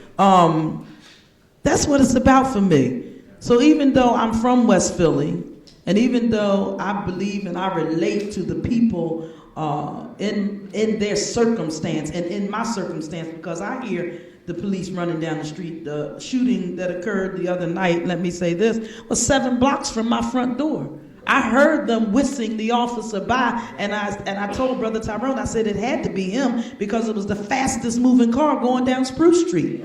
So my reality, your reality is on Temple's campus. Your reality is in a classroom. Your reality is in a textbook where you know the difference between the terms that have galvanized you into your thought. Well, I need you to share those with me so I can dissect, and we can dissect together.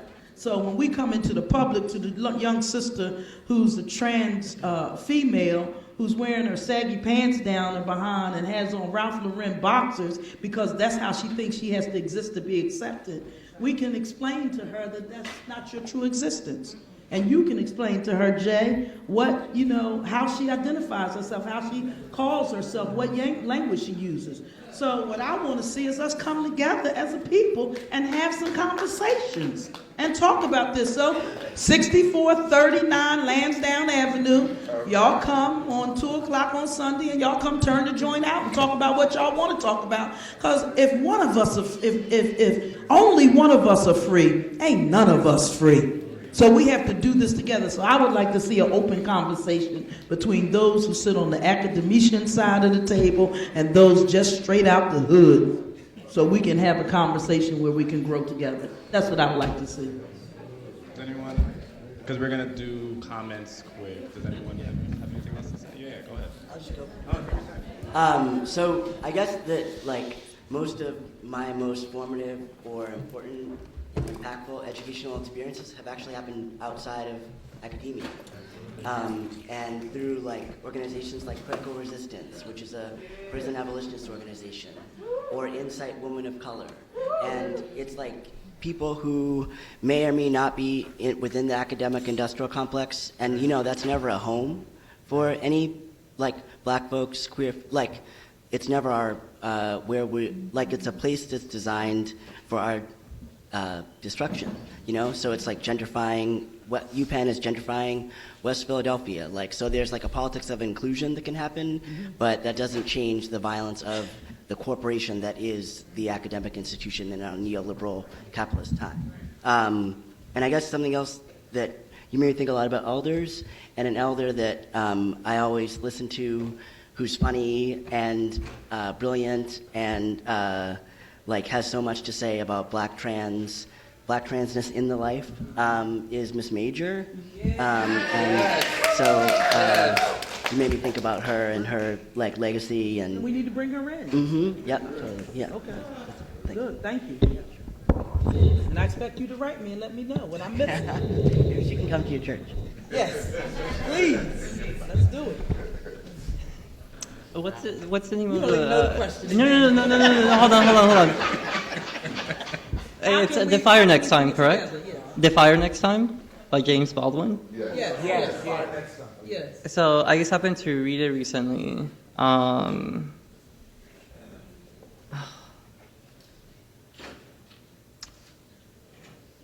sorry. From your heart, baby.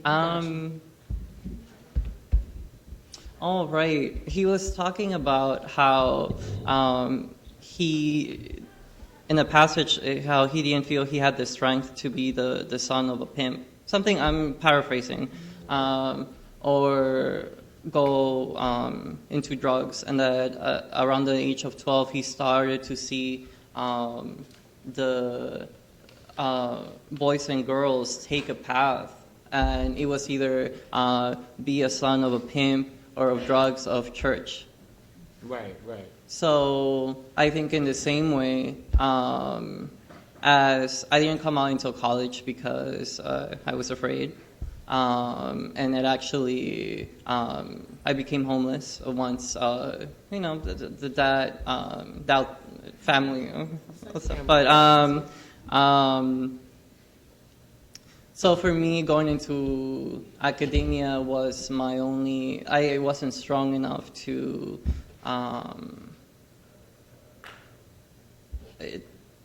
Like in the same ways, the same options, like to live in a community that was predominantly Mexican, Black, and Dominican, and where most of the youth turned out to be in like gangs by the time they left high school or became parents. And for men, especially for Mexican backgrounds, to leave high school early to help sustain the family. So it was very unconventional, and I went to community college, and I'm very, very fortunate to have been able to attend the University of Pennsylvania. But it was only because it was one of the few universities as an undocumented person was able to give me tuition. And but it was a horrible experience. But I mean, it's complex, but under the mentorship of Margaret Stevens, who some of you may have heard yesterday, and at least I tried to count at least 13 people in the room and perhaps more that I've listened intently to what they're trying to teach me, and trying to merge these things, because what I focus, at least in my discipline, is history. And I don't think history is this academic thing that belongs in an ivory tower. Like, history is of the people. Yeah.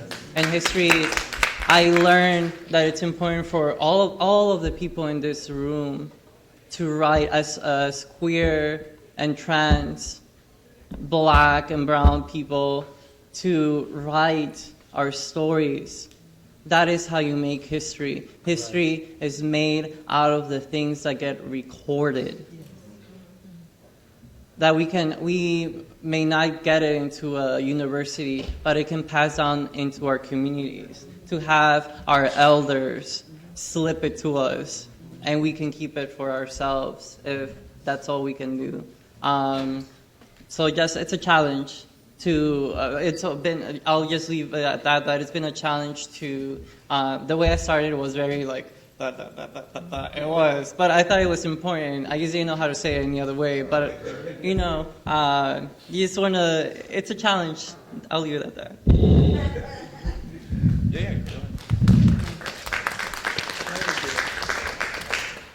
So I just wanted to say, I think I want to try and maybe like before the comments begin to bring us back. We are all here, folks of color, in the United States because of white supremacy, because because the U.S. has either stolen us from our lands, because they have imposed wars in our home countries, because they have forced economies or stolen natural resources in order to make those countries not livable anymore.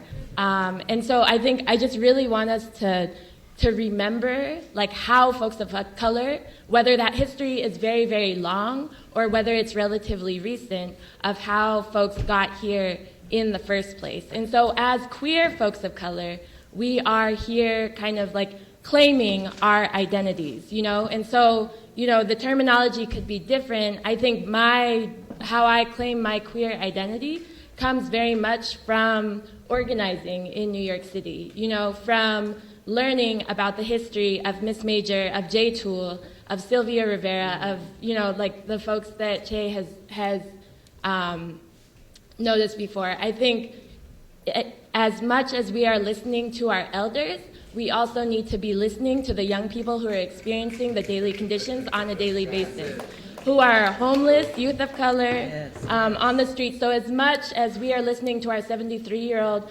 comrades about their experiences in the life back in the day, we also need to listen to the experiences of young people. I'm kind of like in the middle. I look young, but I'm in the middle. But of young people as well, with equal respect for those experiences, I think, and with the contextualizing of the history that we come from. You know what I mean? Of the history of like the movement makers that we come from. So, and I think also just like through our practices. So in New York City, we do something called community security. So every single rally that my kind of like queer folks of color, the Audre Lorde Project, Fierce, are a part of, we create a community security team to make sure that we are literally putting our bodies on the line so that the state violence that impacts queer folks of color on a daily, queer and trans communities of color on a daily basis does not have to come into spaces where they want to speak out and, rally and, or even come together in like indoor spaces. There's still community security. So I think through our practice and then through our general organizing. So that's, I just wanted to bring it back Thank you. To that point before the comments started. Sorry, I didn't mean to interrupt you. I was saying I wanted to say something before we start the comments. Just like my little spiel in here, to answer my own question. I think also in agreement, I think Maygene made a really good point. I think that was an amazing point because I think, and I was saying with academia, I think that we forget that people don't have access to these things, et cetera. But what we then start to do is if you're not intellectual enough, or if you can't express yourself in the way that we feel is deemed, relevant, or if you can't write a paper on it, if I can't create, a structured something, you know what I mean? It's not valuable, that I'm no longer able to do that. So even for Pastor Pamela, who is, doing revolutionary things, is being who she is, she doesn't necessarily have to be, we don't have to see her as less, which I feel people do, because she's a reverend, because of where she comes from, and that she doesn't have, or they don't assume that she doesn't have an academic background, not that you don't. But I think that that allows younger youth of color to feel discouraged to come into the movement, and that's what happens with our social justice circles and things like that, where elitism becomes this thing where if I can't speak it, if I can't articulate it, then it doesn't exist. Right. But I feel like we were saying about Hakeem, how he was saying that it's good that we have people who are educated in this language, in order to help them gauge out what it is that we can and can't do. I think that we just to help them. I feel like that's what is necessary. That we help each other kind of come to what are you trying to say? You know what I mean? Someone's trying to express that, and they might sound problematic. They might, someone who doesn't have the same education, or someone who grew up from Broad and Erie, who is fresh off of high school, who is a gay person or whatever. They are very, they're going to be scared. They're going to be, intimidated by coming into a space like this, and we're just like, queer this, all these big code switching. Not that they aren't necessary, but I think when they want to express themselves and they say these things about how their experiences are, they aren't able to feel comfortable articulating it. So I think that's definitely a thing, that creating spaces that allow us to flesh out what it is that we're experiencing so that we can name it, and that way when we have these conversations, we're the ones deciding what it's called. We're the ones deciding if you're feeling this way, this is what this means, and we're all doing it as a collective. Right. So that's just what I wanted to say. So we could start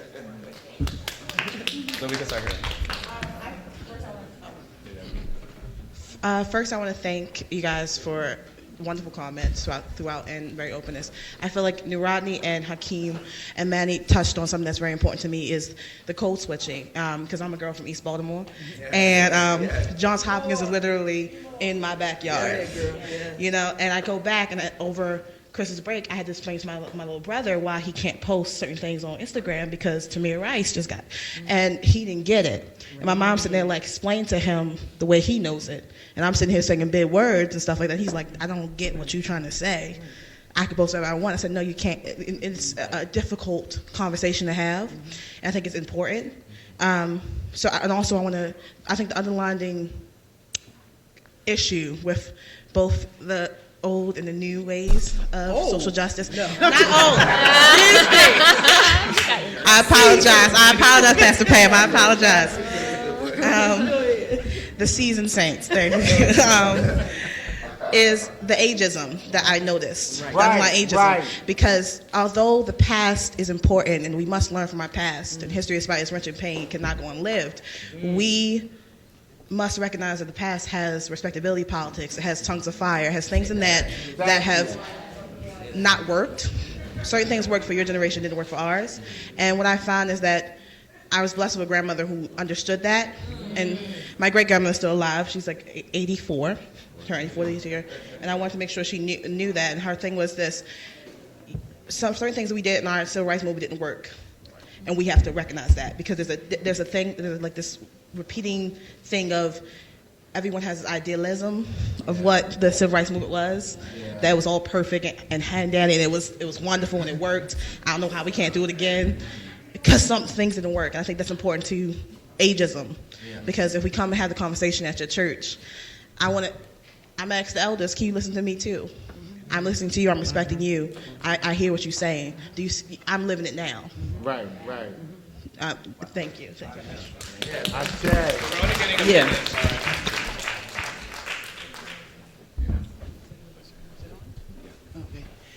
Good morning. My name is Asantua Nkrumah Toure, and first of all, I want to thank Sister Patrice and Dr. Montero and the collective for organizing this particular panel. It's been very inspiring and very necessary, and I want to work with you next time, Dr. Montero. All right? So put my name down. I have two quick questions for anyone on the panel. If any of you can name some LGBTQ folks who were members of any socialist or communist parties, because I like to read about that part of the radical history of our people. And also, the Pan-Africanist movement has had a serious historical problem with its homophobia. And more recently, a more recent example of that was the straight black pride movement and the event they tried to have in New York, and folks calling other folks hoteps. And I'm one of those who called them hoteps, and I know what we meant when we called them hoteps. Okay. Because we called them hoteps because they got kente cloth that they wear every day that they got from Taiwan, who will not come to a rally against police brutality. Okay, yeah, I went there. So I want to know, anyone on the panel, in terms of how we can deal with that in our Pan-Africanist movement. Thank you.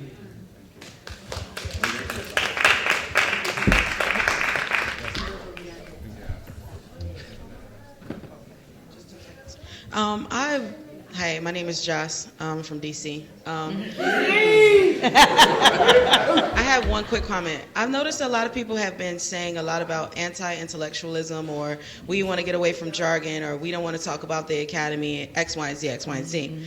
But I want to caution us from going down that road, because a lot of us are educated, like, for a reason, and we can use our education to move ourselves forward as far as the movement goes. So we shouldn't kind of like, for lack of a better word, not to use educated word, kind of shouldn't shit on those of us who have gone to school and may be able to use that knowledge to help the movement overall and others. And also, if anything is black, it's knowledge. So if you are an enemy of knowledge, you're an enemy of blackness. So I'm just gonna put that out there. Okay, here's my question. How can we stop policing trans bodies and get them involved in conferences like this? Because I see a lot of people saying, well, we need to teach trans people how to do X, Y, and Z, and we need to teach trans people how to know. We need to stay in our goddamn lane as cis people, okay? So how can we make sure that we have a black trans woman on this panel? Because I'm looking, I'm searching, And okay, so my question is, so Black trans women have been instrumental to revolutionary actions. Marsha P. Johnson stood up for all of us and was one of our biggest people who opened the door for us. And we don't have anybody that can even represent or follow in her footsteps right now. So how can we stop policing trans bodies? How can we get trans bodies involved in conferences like this? And most importantly, how can we protect trans bodies in this movement? All right. There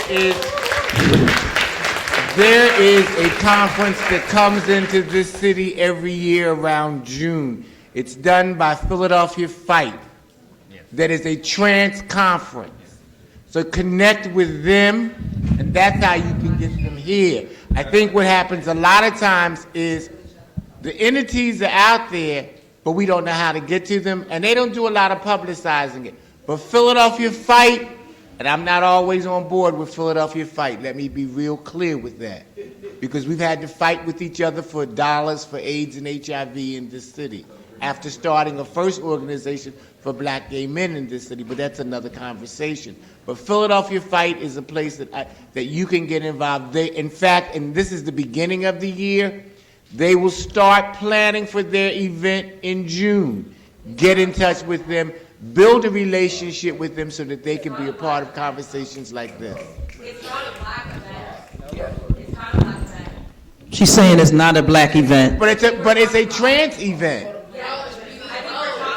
Oh, she wants to join the two. That's what she's saying. The black trans, bringing them together. But they are Black transes that are there. They're white transes that go. Well, what we're saying is as a resource. So go ahead. I actually have a concern that we might be invisibilizing the experience of someone who opened the panel identifying themselves as a Black trans femme. And so I want to be, I know that maybe.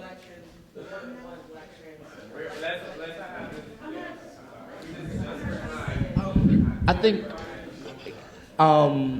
think what you said is very, very important, and this is not to stop the questions and things like that. And like I had noted that like even being in this space is like me as a male is taking up space, right? And I acknowledge that, and like I think that's a problem. And I think like the trans conference is not enough because as a person who works in public health, like I know that space, worked in that space. Like it's having one event is not enough. And so like it's not enough. Like in every single space and opportunity, they need to be here. Like, and I think I need to sit with that and think about that. Like why aren't there more representatives here who are trans, who are gender not conforming? And I think that's very, very, very important. The fact that like we didn't even think of including them, right? Like and sitting with that, and like how that is oppression, you know. And it's so absolutely, and I think we can't move from that. And there again goes something that's in my mind is within the Black community we have our own homophobia, which oh can I just okay when we get I want to okay her. Okay, this isn't even a question. This is a compliment. Okay. You know, I walked through that door. When I seen gay, queer, that word, back in the day, like one of the children or people in the life, they didn't use that word. It was a derogatory word. Right. But sitting here listening to both sides, our side, the older side, you know, and the younger side, I am so proud of everybody in here. Especially Wonderful. our Thank youth. Because not only is they defending, they gonna still be called a queer whether we like it or not. Right. Because that's what it is to them. And how they sit here and they don't care about what us elders say, queer, that's a derogatory word. That's like calling you an N-word. They don't care. Because that's not how they get it. And they standing by for what they feel they are, and they don't care what we say. It ain't is, because that's not how they looking at it. If it works for them, hallelujah. It don't work for me. That's it. Exactly. And that's how we are. We caught in our ways as being older people, but I'm proud of them as young people for standing up for who they are, what they want to be, and the hell with what we say. And they did it in a respectful manner. So I just want to congratulate the whole panel, the seniors, some good. Yeah, the babies, because my baby is 35. So the babies. So I'm just that word queer got me in here, and I learned a lot, and I'm proud to be here today. We're going to take one more question, and we're going to let them respond. Everyone please just be patient. As a fluid woman, I don't like the term bisexual because my sexuality is not, I do not love a man or a woman. I love whom I love, and I do not necessarily love someone who chooses to conform to gender. So just putting that out there. How do we include our fluid, bi, whatever term you choose to identify with, family? Because personally, as a woman of color, when I came into, I'm from the Bay Area, and when I lived in the Bay Area, I didn't feel comfortable being from an extremely homophobic family who grew up in the civil rights movement, accepted by my family. So I didn't come out until I moved outside of California. And when I looked for a space to be out, I did not feel welcome by my family because I did not identify as lesbian. So how do we get to that space? That's what I would like to know. I think how you get to that space is doing just what you're doing now, putting it out and letting people know that's who you are and how you feel about yourself. I think that's how that happens. I applaud you, and when I get up from here, I want to... Seriously, I think that's how it starts. You have to start by putting it out there. Because there are other folks in the universe just like you. You're not the only one. And I receive you right now. I already told you that, baby. So, you know, we have a space for you, period, point blank. So. Acknowledge that I identify my privilege in being a woman that can't be seen as heteronormative. So I understand where some of the issues are, but like, Past that. How do we get past that?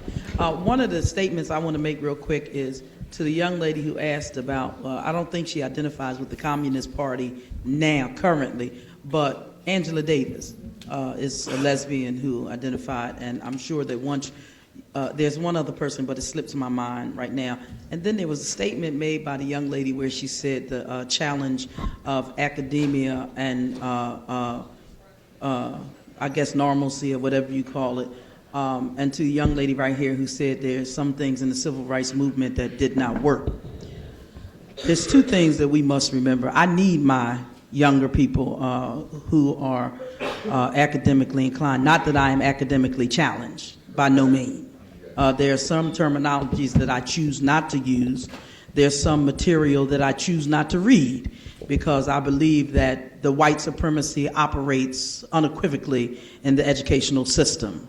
And we have to be mindful of that. So don't think that that I deny or disrespect the fact that our young people today have achieved education. My father was an 8th grade graduate, dropout. So I understand, believe me. But at the same time, I want our young people to understand that the traveling shoes that was on the highway when they wouldn't let us on the highway are the ones that we have to reflect on. So I need you, what you've learned, to help me with my experience. So when we have a conversation, the conversation is so you can listen to me and I can listen to you. And we can join the two because I'm going to need to write some articles. I'm going to need to write some papers. I'm going to need to write a book, a history of this experience. So don't think that I want to separate the two or I do not respect academia. I think that we have to understand that our white oppressors use academia sometimes to make us lose our focus on what has been and what got us this far. Because remember, if it wasn't for the civil rights movement, none of y'all young black people would be in an institution like Temple University because they didn't let us in. You would never got admitted to University of Pennsylvania because they didn't start admitting black folk until 1969. So the fact of the matter is that when you have what you have as a resource in academia, remember what it took to get you there. And that's all I'm saying. So as we come together, you use your knowledge that you have gained and gathered and help, and our experience, or the elders' experiences out there can help you dissect and bring it together so we'll be stronger. Because right now we're separated. Young people over here doing their thing and the old people over there sitting watching on TV saying, oh, they're doing a good job. But I can tell you how once you shut down Lakeshore Drive, that the next thing we can do is go into the city council office and say we want a bill on the books to make sure that you will never shoot down a black boy and put and denounce the fact that there's a video and pay that family off. See, we can help you with that to get inside the room, because while we're standing on the outside protesting, all they looking at us doing is shutting down Lakeshore Drive. But unless politically we get inside the boardroom and make demands, we have done nothing except shut down Lakeshore Drive. So what I'm saying is, collectively, we are a force to be reckoned with. We are unstoppable, because what I don't know, the terms that I don't know and don't understand, he can teach me, and the radicalism that he doesn't understand, or the sit-ins that he wasn't a part of, I can teach him, and we can do it better. We can do it better. Your grandmama knew something. She came through many years of oppression. She knew a little something, but she didn't understand what you meant by code switching, because she didn't call it code switching. She just called it changing. Right. What's that word that they use? Passing. That's what they call it. So passing and coding is the same thing. So, I'm sorry. Amen. You know, okay, we can. Is anyone else on the panel want to respond to the questions that were asked? The person who asked about, like, you know, why aren't there more trans women of color? I think that's a very real. Black trans woman. I think that's very real. There's, you know, like Cecil McDonald is a part of the Black radical tradition. Miss Major, like, also there's, you know, history in Philadelphia of Black trans women like C. Bell. Also, like, Black trans women who have been lost to our communities through, like, police violence, like Naija Morris.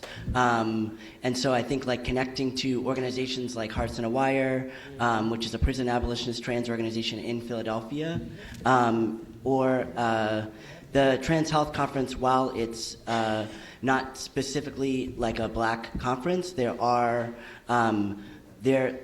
when I went a couple years ago, Miss Major came and there was a Black caucus. So I think, like, tapping into that is really important.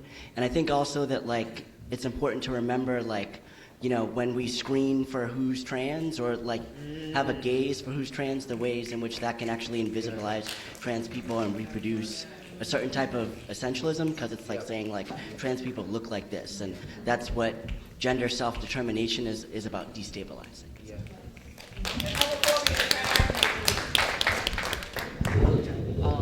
Well, I think I also wanted to try to talk about that issue of having Black trans women in the space and all of our spaces. It's just, 2012?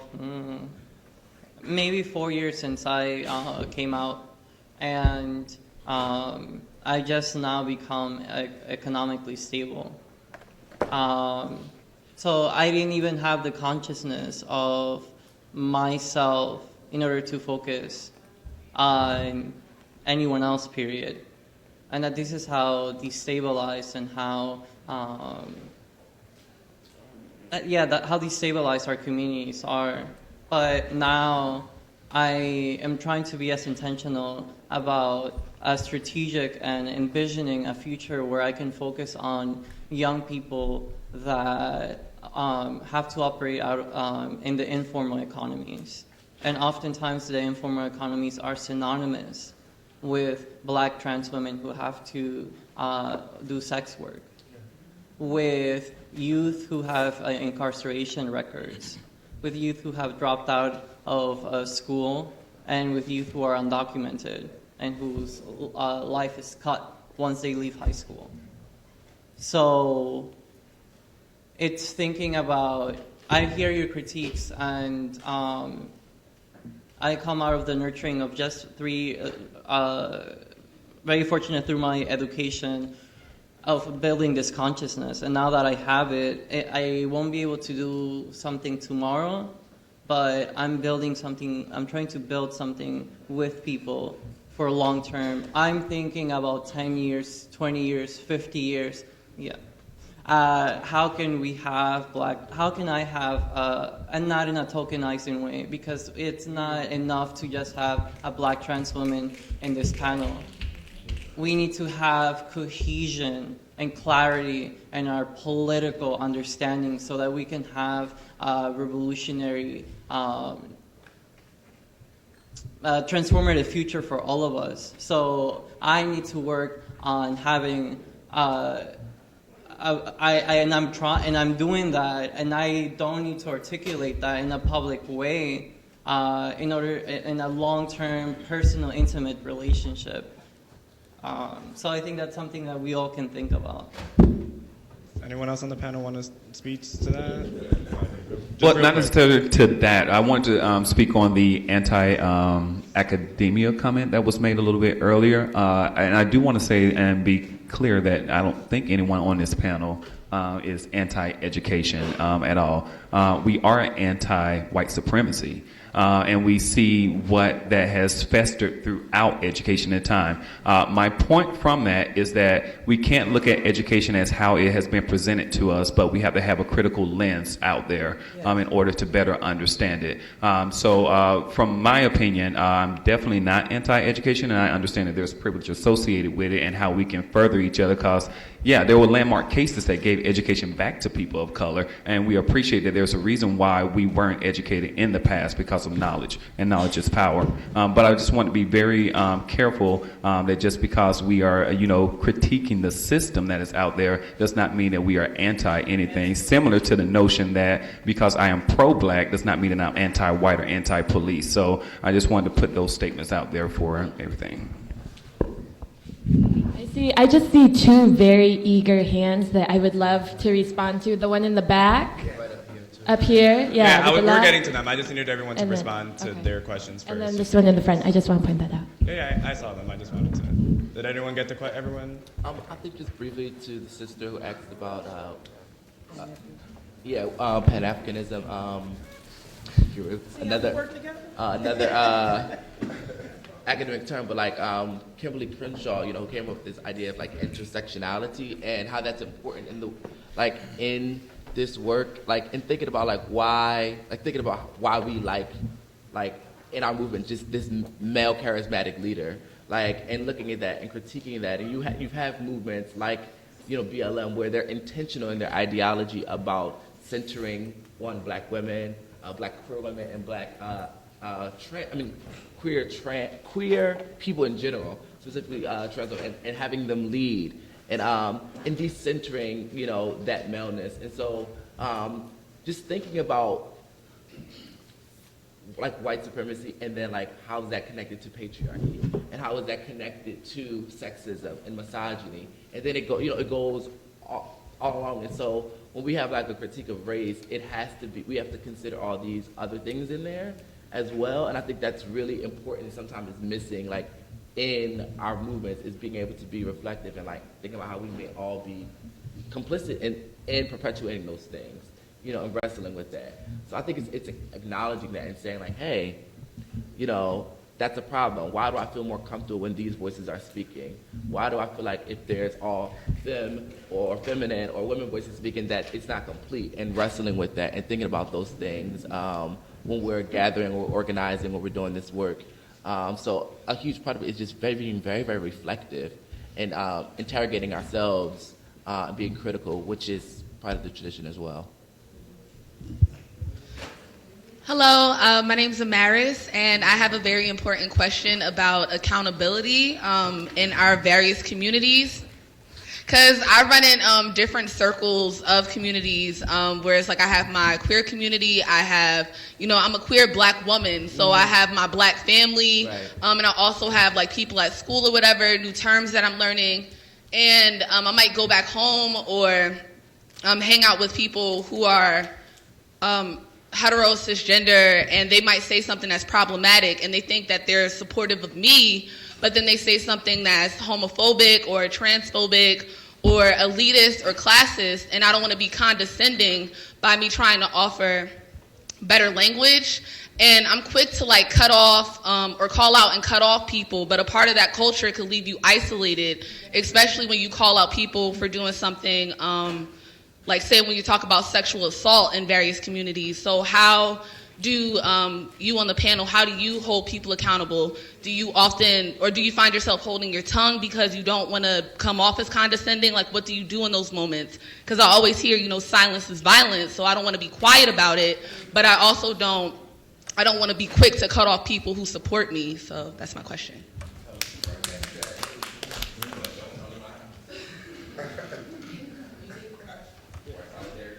Let's take this question right here. Thank you. I feel very jittery because my spirit is thumping in my chest right now. I just feel like it's important. I felt like it was important to bring in the gender binary and the fact that the gender binary is also part of white supremacy. Yeah. So when we're talking about queerness, when we're talking about the Black radical tradition, our people have been making up words forever, right? And we embrace those. And sometimes those words come from academia, sometimes they come from us. I've worked with LGBTQ youth of color for over 6 years, and I've watched the ways in which people embrace both. And there is nothing more beautiful than when a young person learns a new term that speaks better to their identity. Yeah. And I can see them in that moment look a little bit more free. Yeah.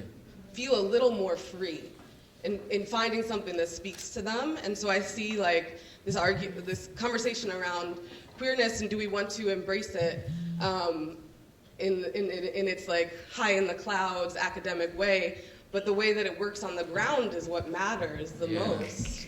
And the way in which it supports our communities in setting us free. And when we talk about the empire and the golden cage that we are in, I see young people using language to try and find that place back that was taken from us when we were taken away from our land, when our language was stripped from us, when our spirituality was stripped from us. And language is the best thing that we have right now to try and find our way back to that. So I wanted to be able to acknowledge that. And when we take away queerness that erases people and people's identities, I am genderqueer. I do not identify as a woman or a man. I am something you will never comprehend. Thank you, Pam. And when I walked in, the security at the door, who's been checking people who they perceive as men, started to check me, right? And then went, oh no, I'm sorry, go on in, and held the door, thank you ma'am. Doesn't bother me, but that's what my lived reality is, right? Yes. And so there needs to be room for that. Just thinking about how do we hold all of that? How do we hold the history? How do we hold the lived experience of our elders? How do we hold the lived experiences of all of us and the languages that we are continually trying to create to hold that space? So thank you.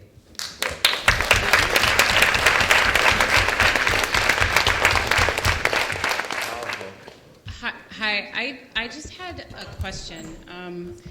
I was wondering at what point, both in the panelists' lives and maybe in the entire conference in general, there's going to be a real effort to sort of unhook from these respectability politics where people keep doing things like invoking saggy pants, sex work, and sex workers as being this foil of disrespectable, disreputable evilness.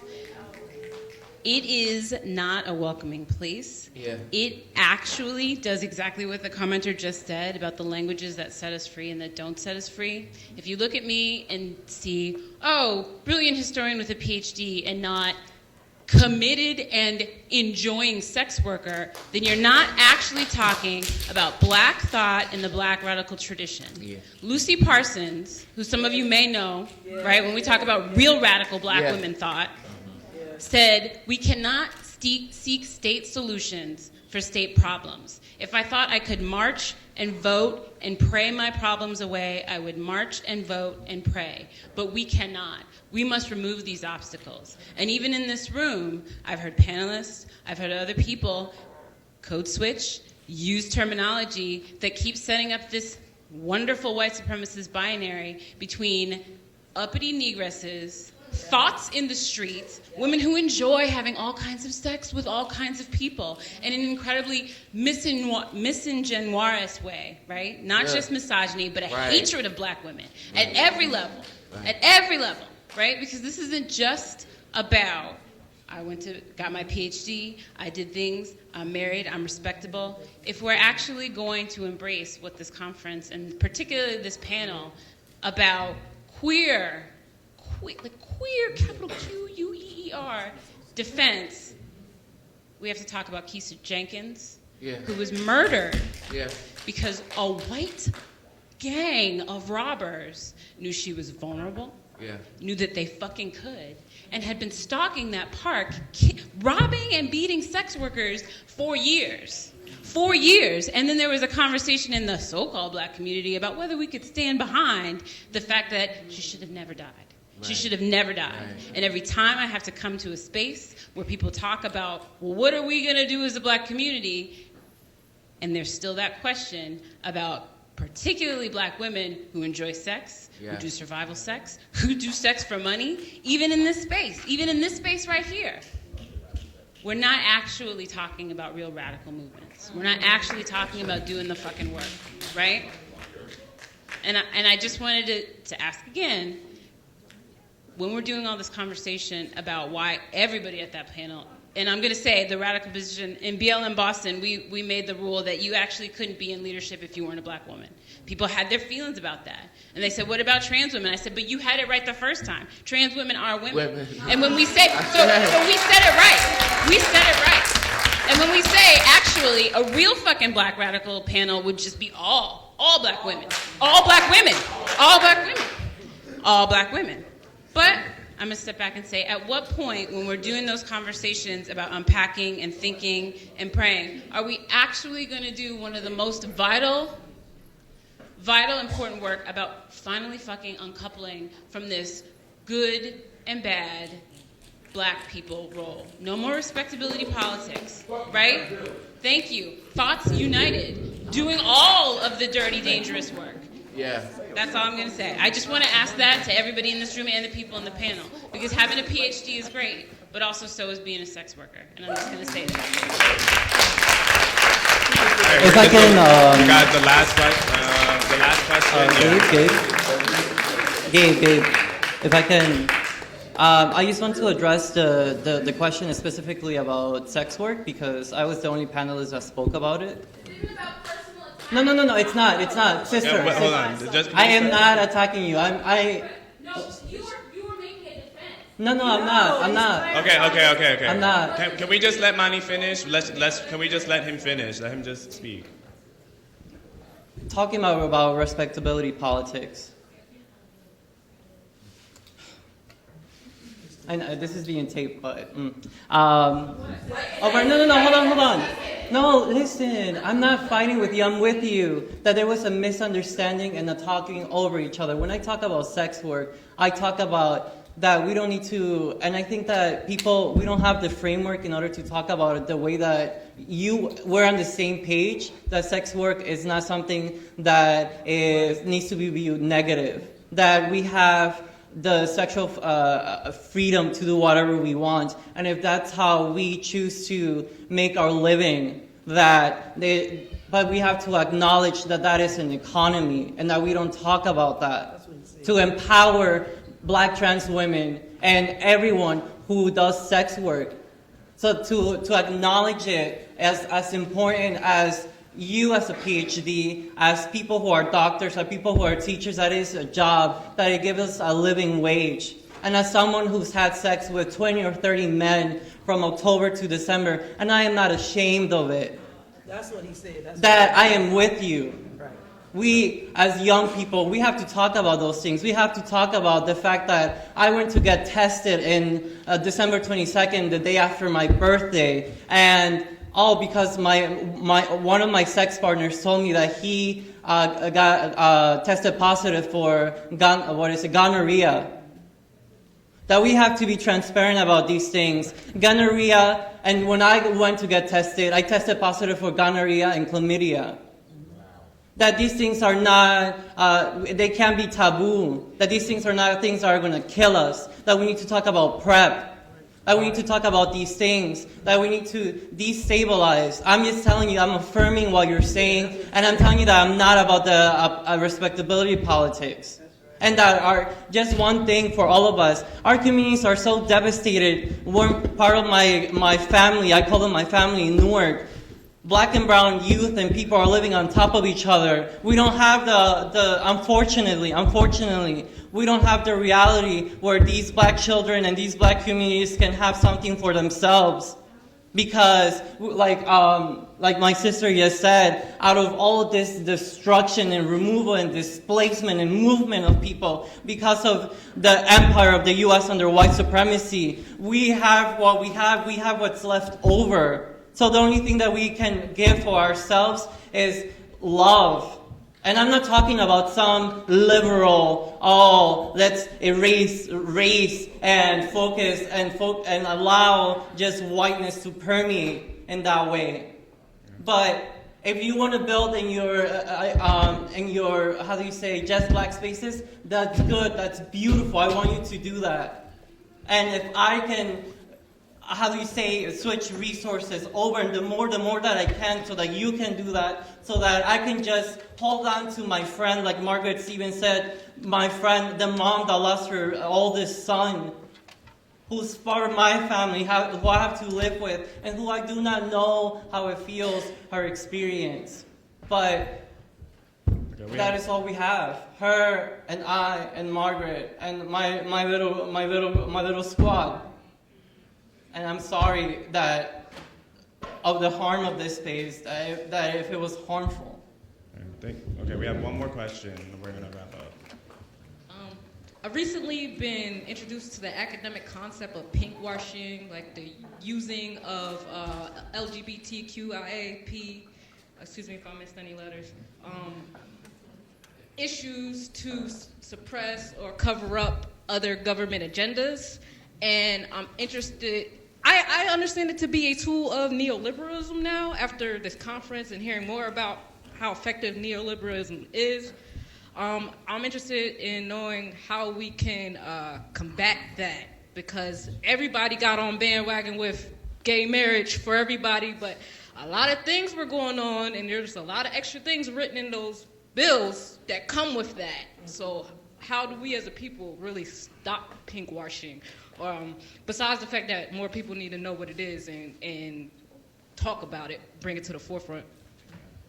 Okay, so yeah, the panelists can just take a minute. Whoever wants to answer whichever question, please address who the question was for. We can wrap up. Thank you. The only thing I would like to say in wrapping up and saying good afternoon to everyone, I want to get to a place where this conversation is inclusive. Not the conversation, just me, myself, of understanding. I went out and I make an honest confession. I was not using the right terms in reference to the trans community because I was ignorant of that. When I was growing up, they was he, she's, and transvestites, and well, I'm saying it because I'm speaking truth. No, I know, but then it could be actually. Well, I don't want it to be damaging. And when they say queer, that damages me. But I'm old enough and big enough to understand that I'll be okay. No, I mean I'm talking about reality. See what I'm saying? Because somebody in the street might use that term, but we have to be big enough and understand the effects that it have. And I'm making an honest confession here.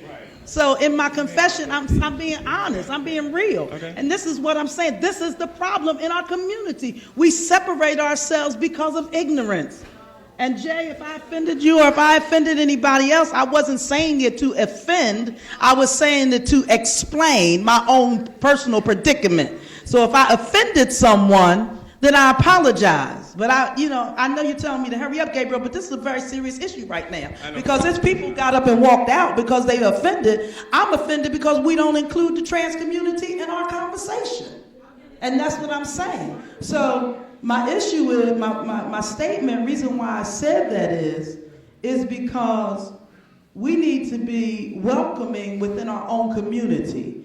And sometimes I feel that the trans community feels hurt, threatened, and abused by our community, by the community that we label the LGBT community. So what I would like to do is figure out how we bridge that gap. How we, Jay, you understand? Is Jay still here? Che. Say it. Che. Okay, Che.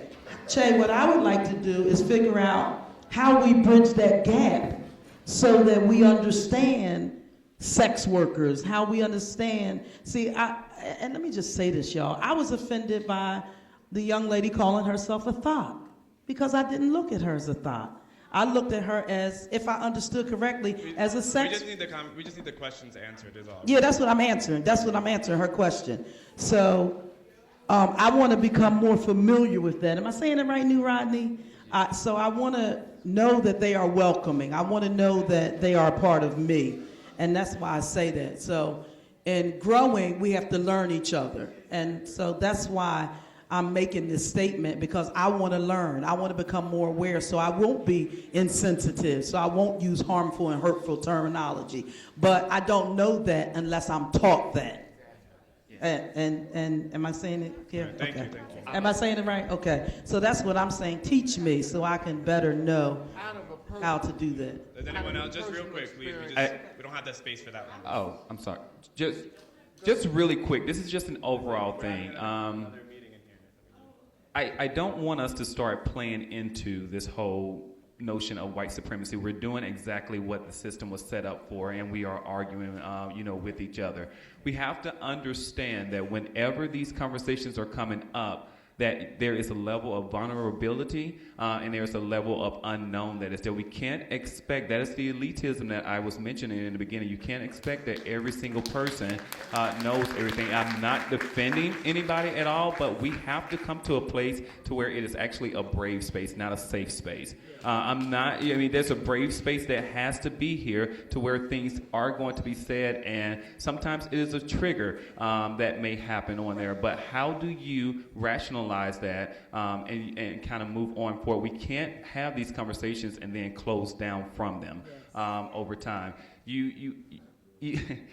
We have to move on. We're continuously playing into all of these different things, whether it is, the topic of conversation. There are bigger things that are out there that we need to talk about. We can focus on us being people of color. Sexuality is another topic of conversation, but we got to put this shit behind us in some kind of way. And we have to realize how important this conversation is. But guess what?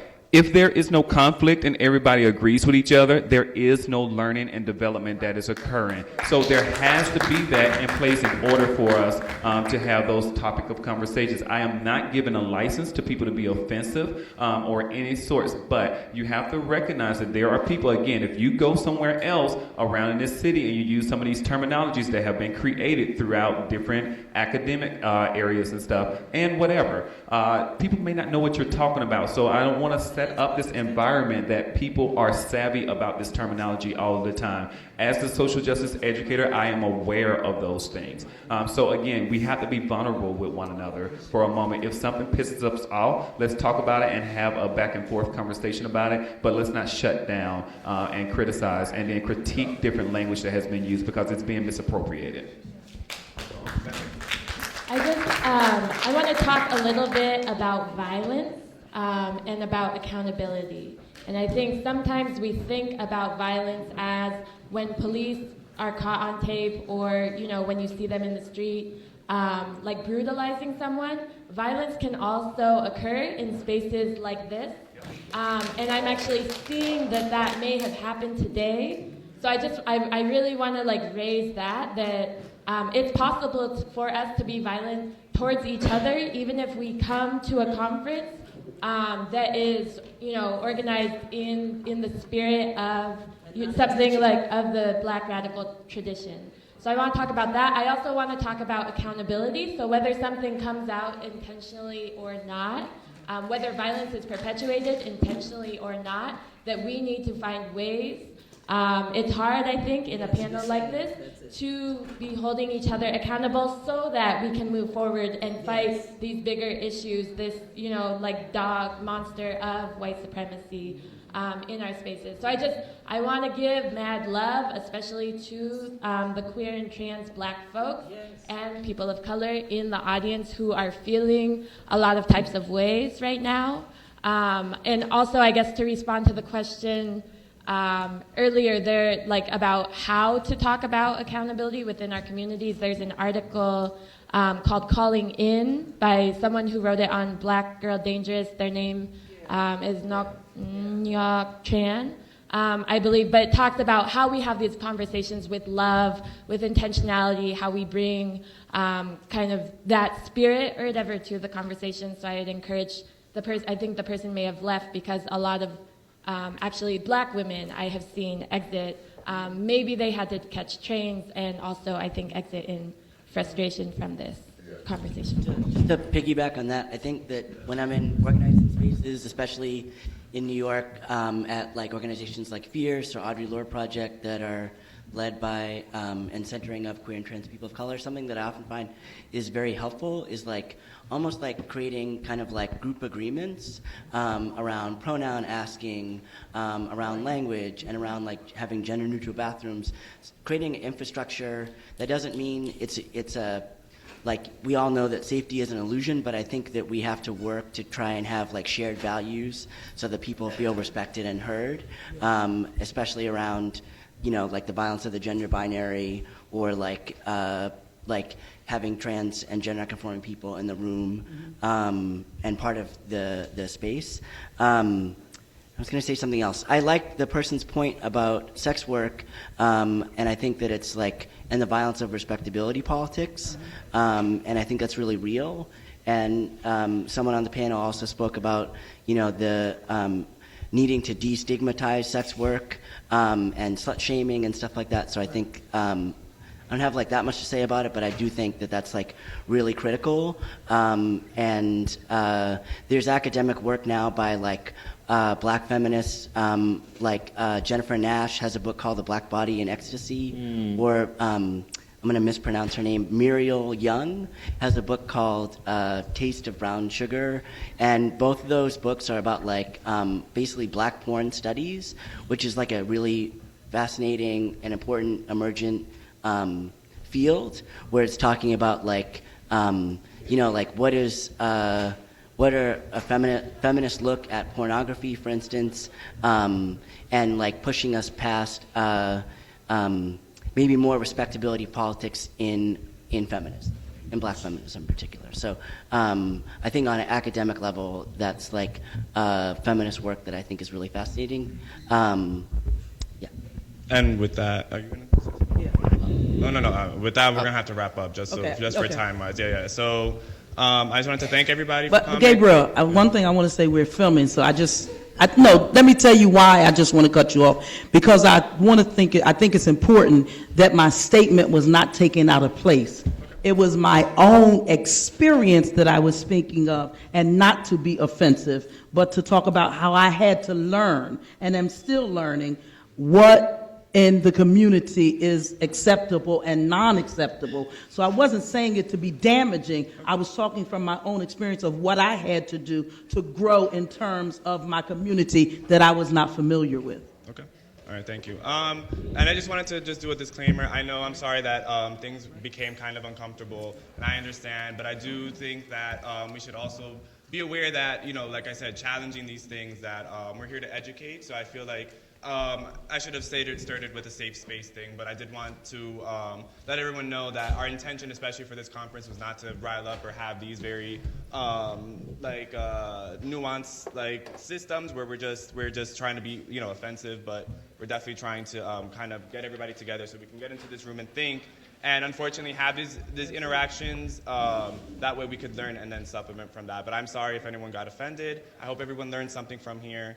And I hope to see y'all at the rest of the conference. Thank you.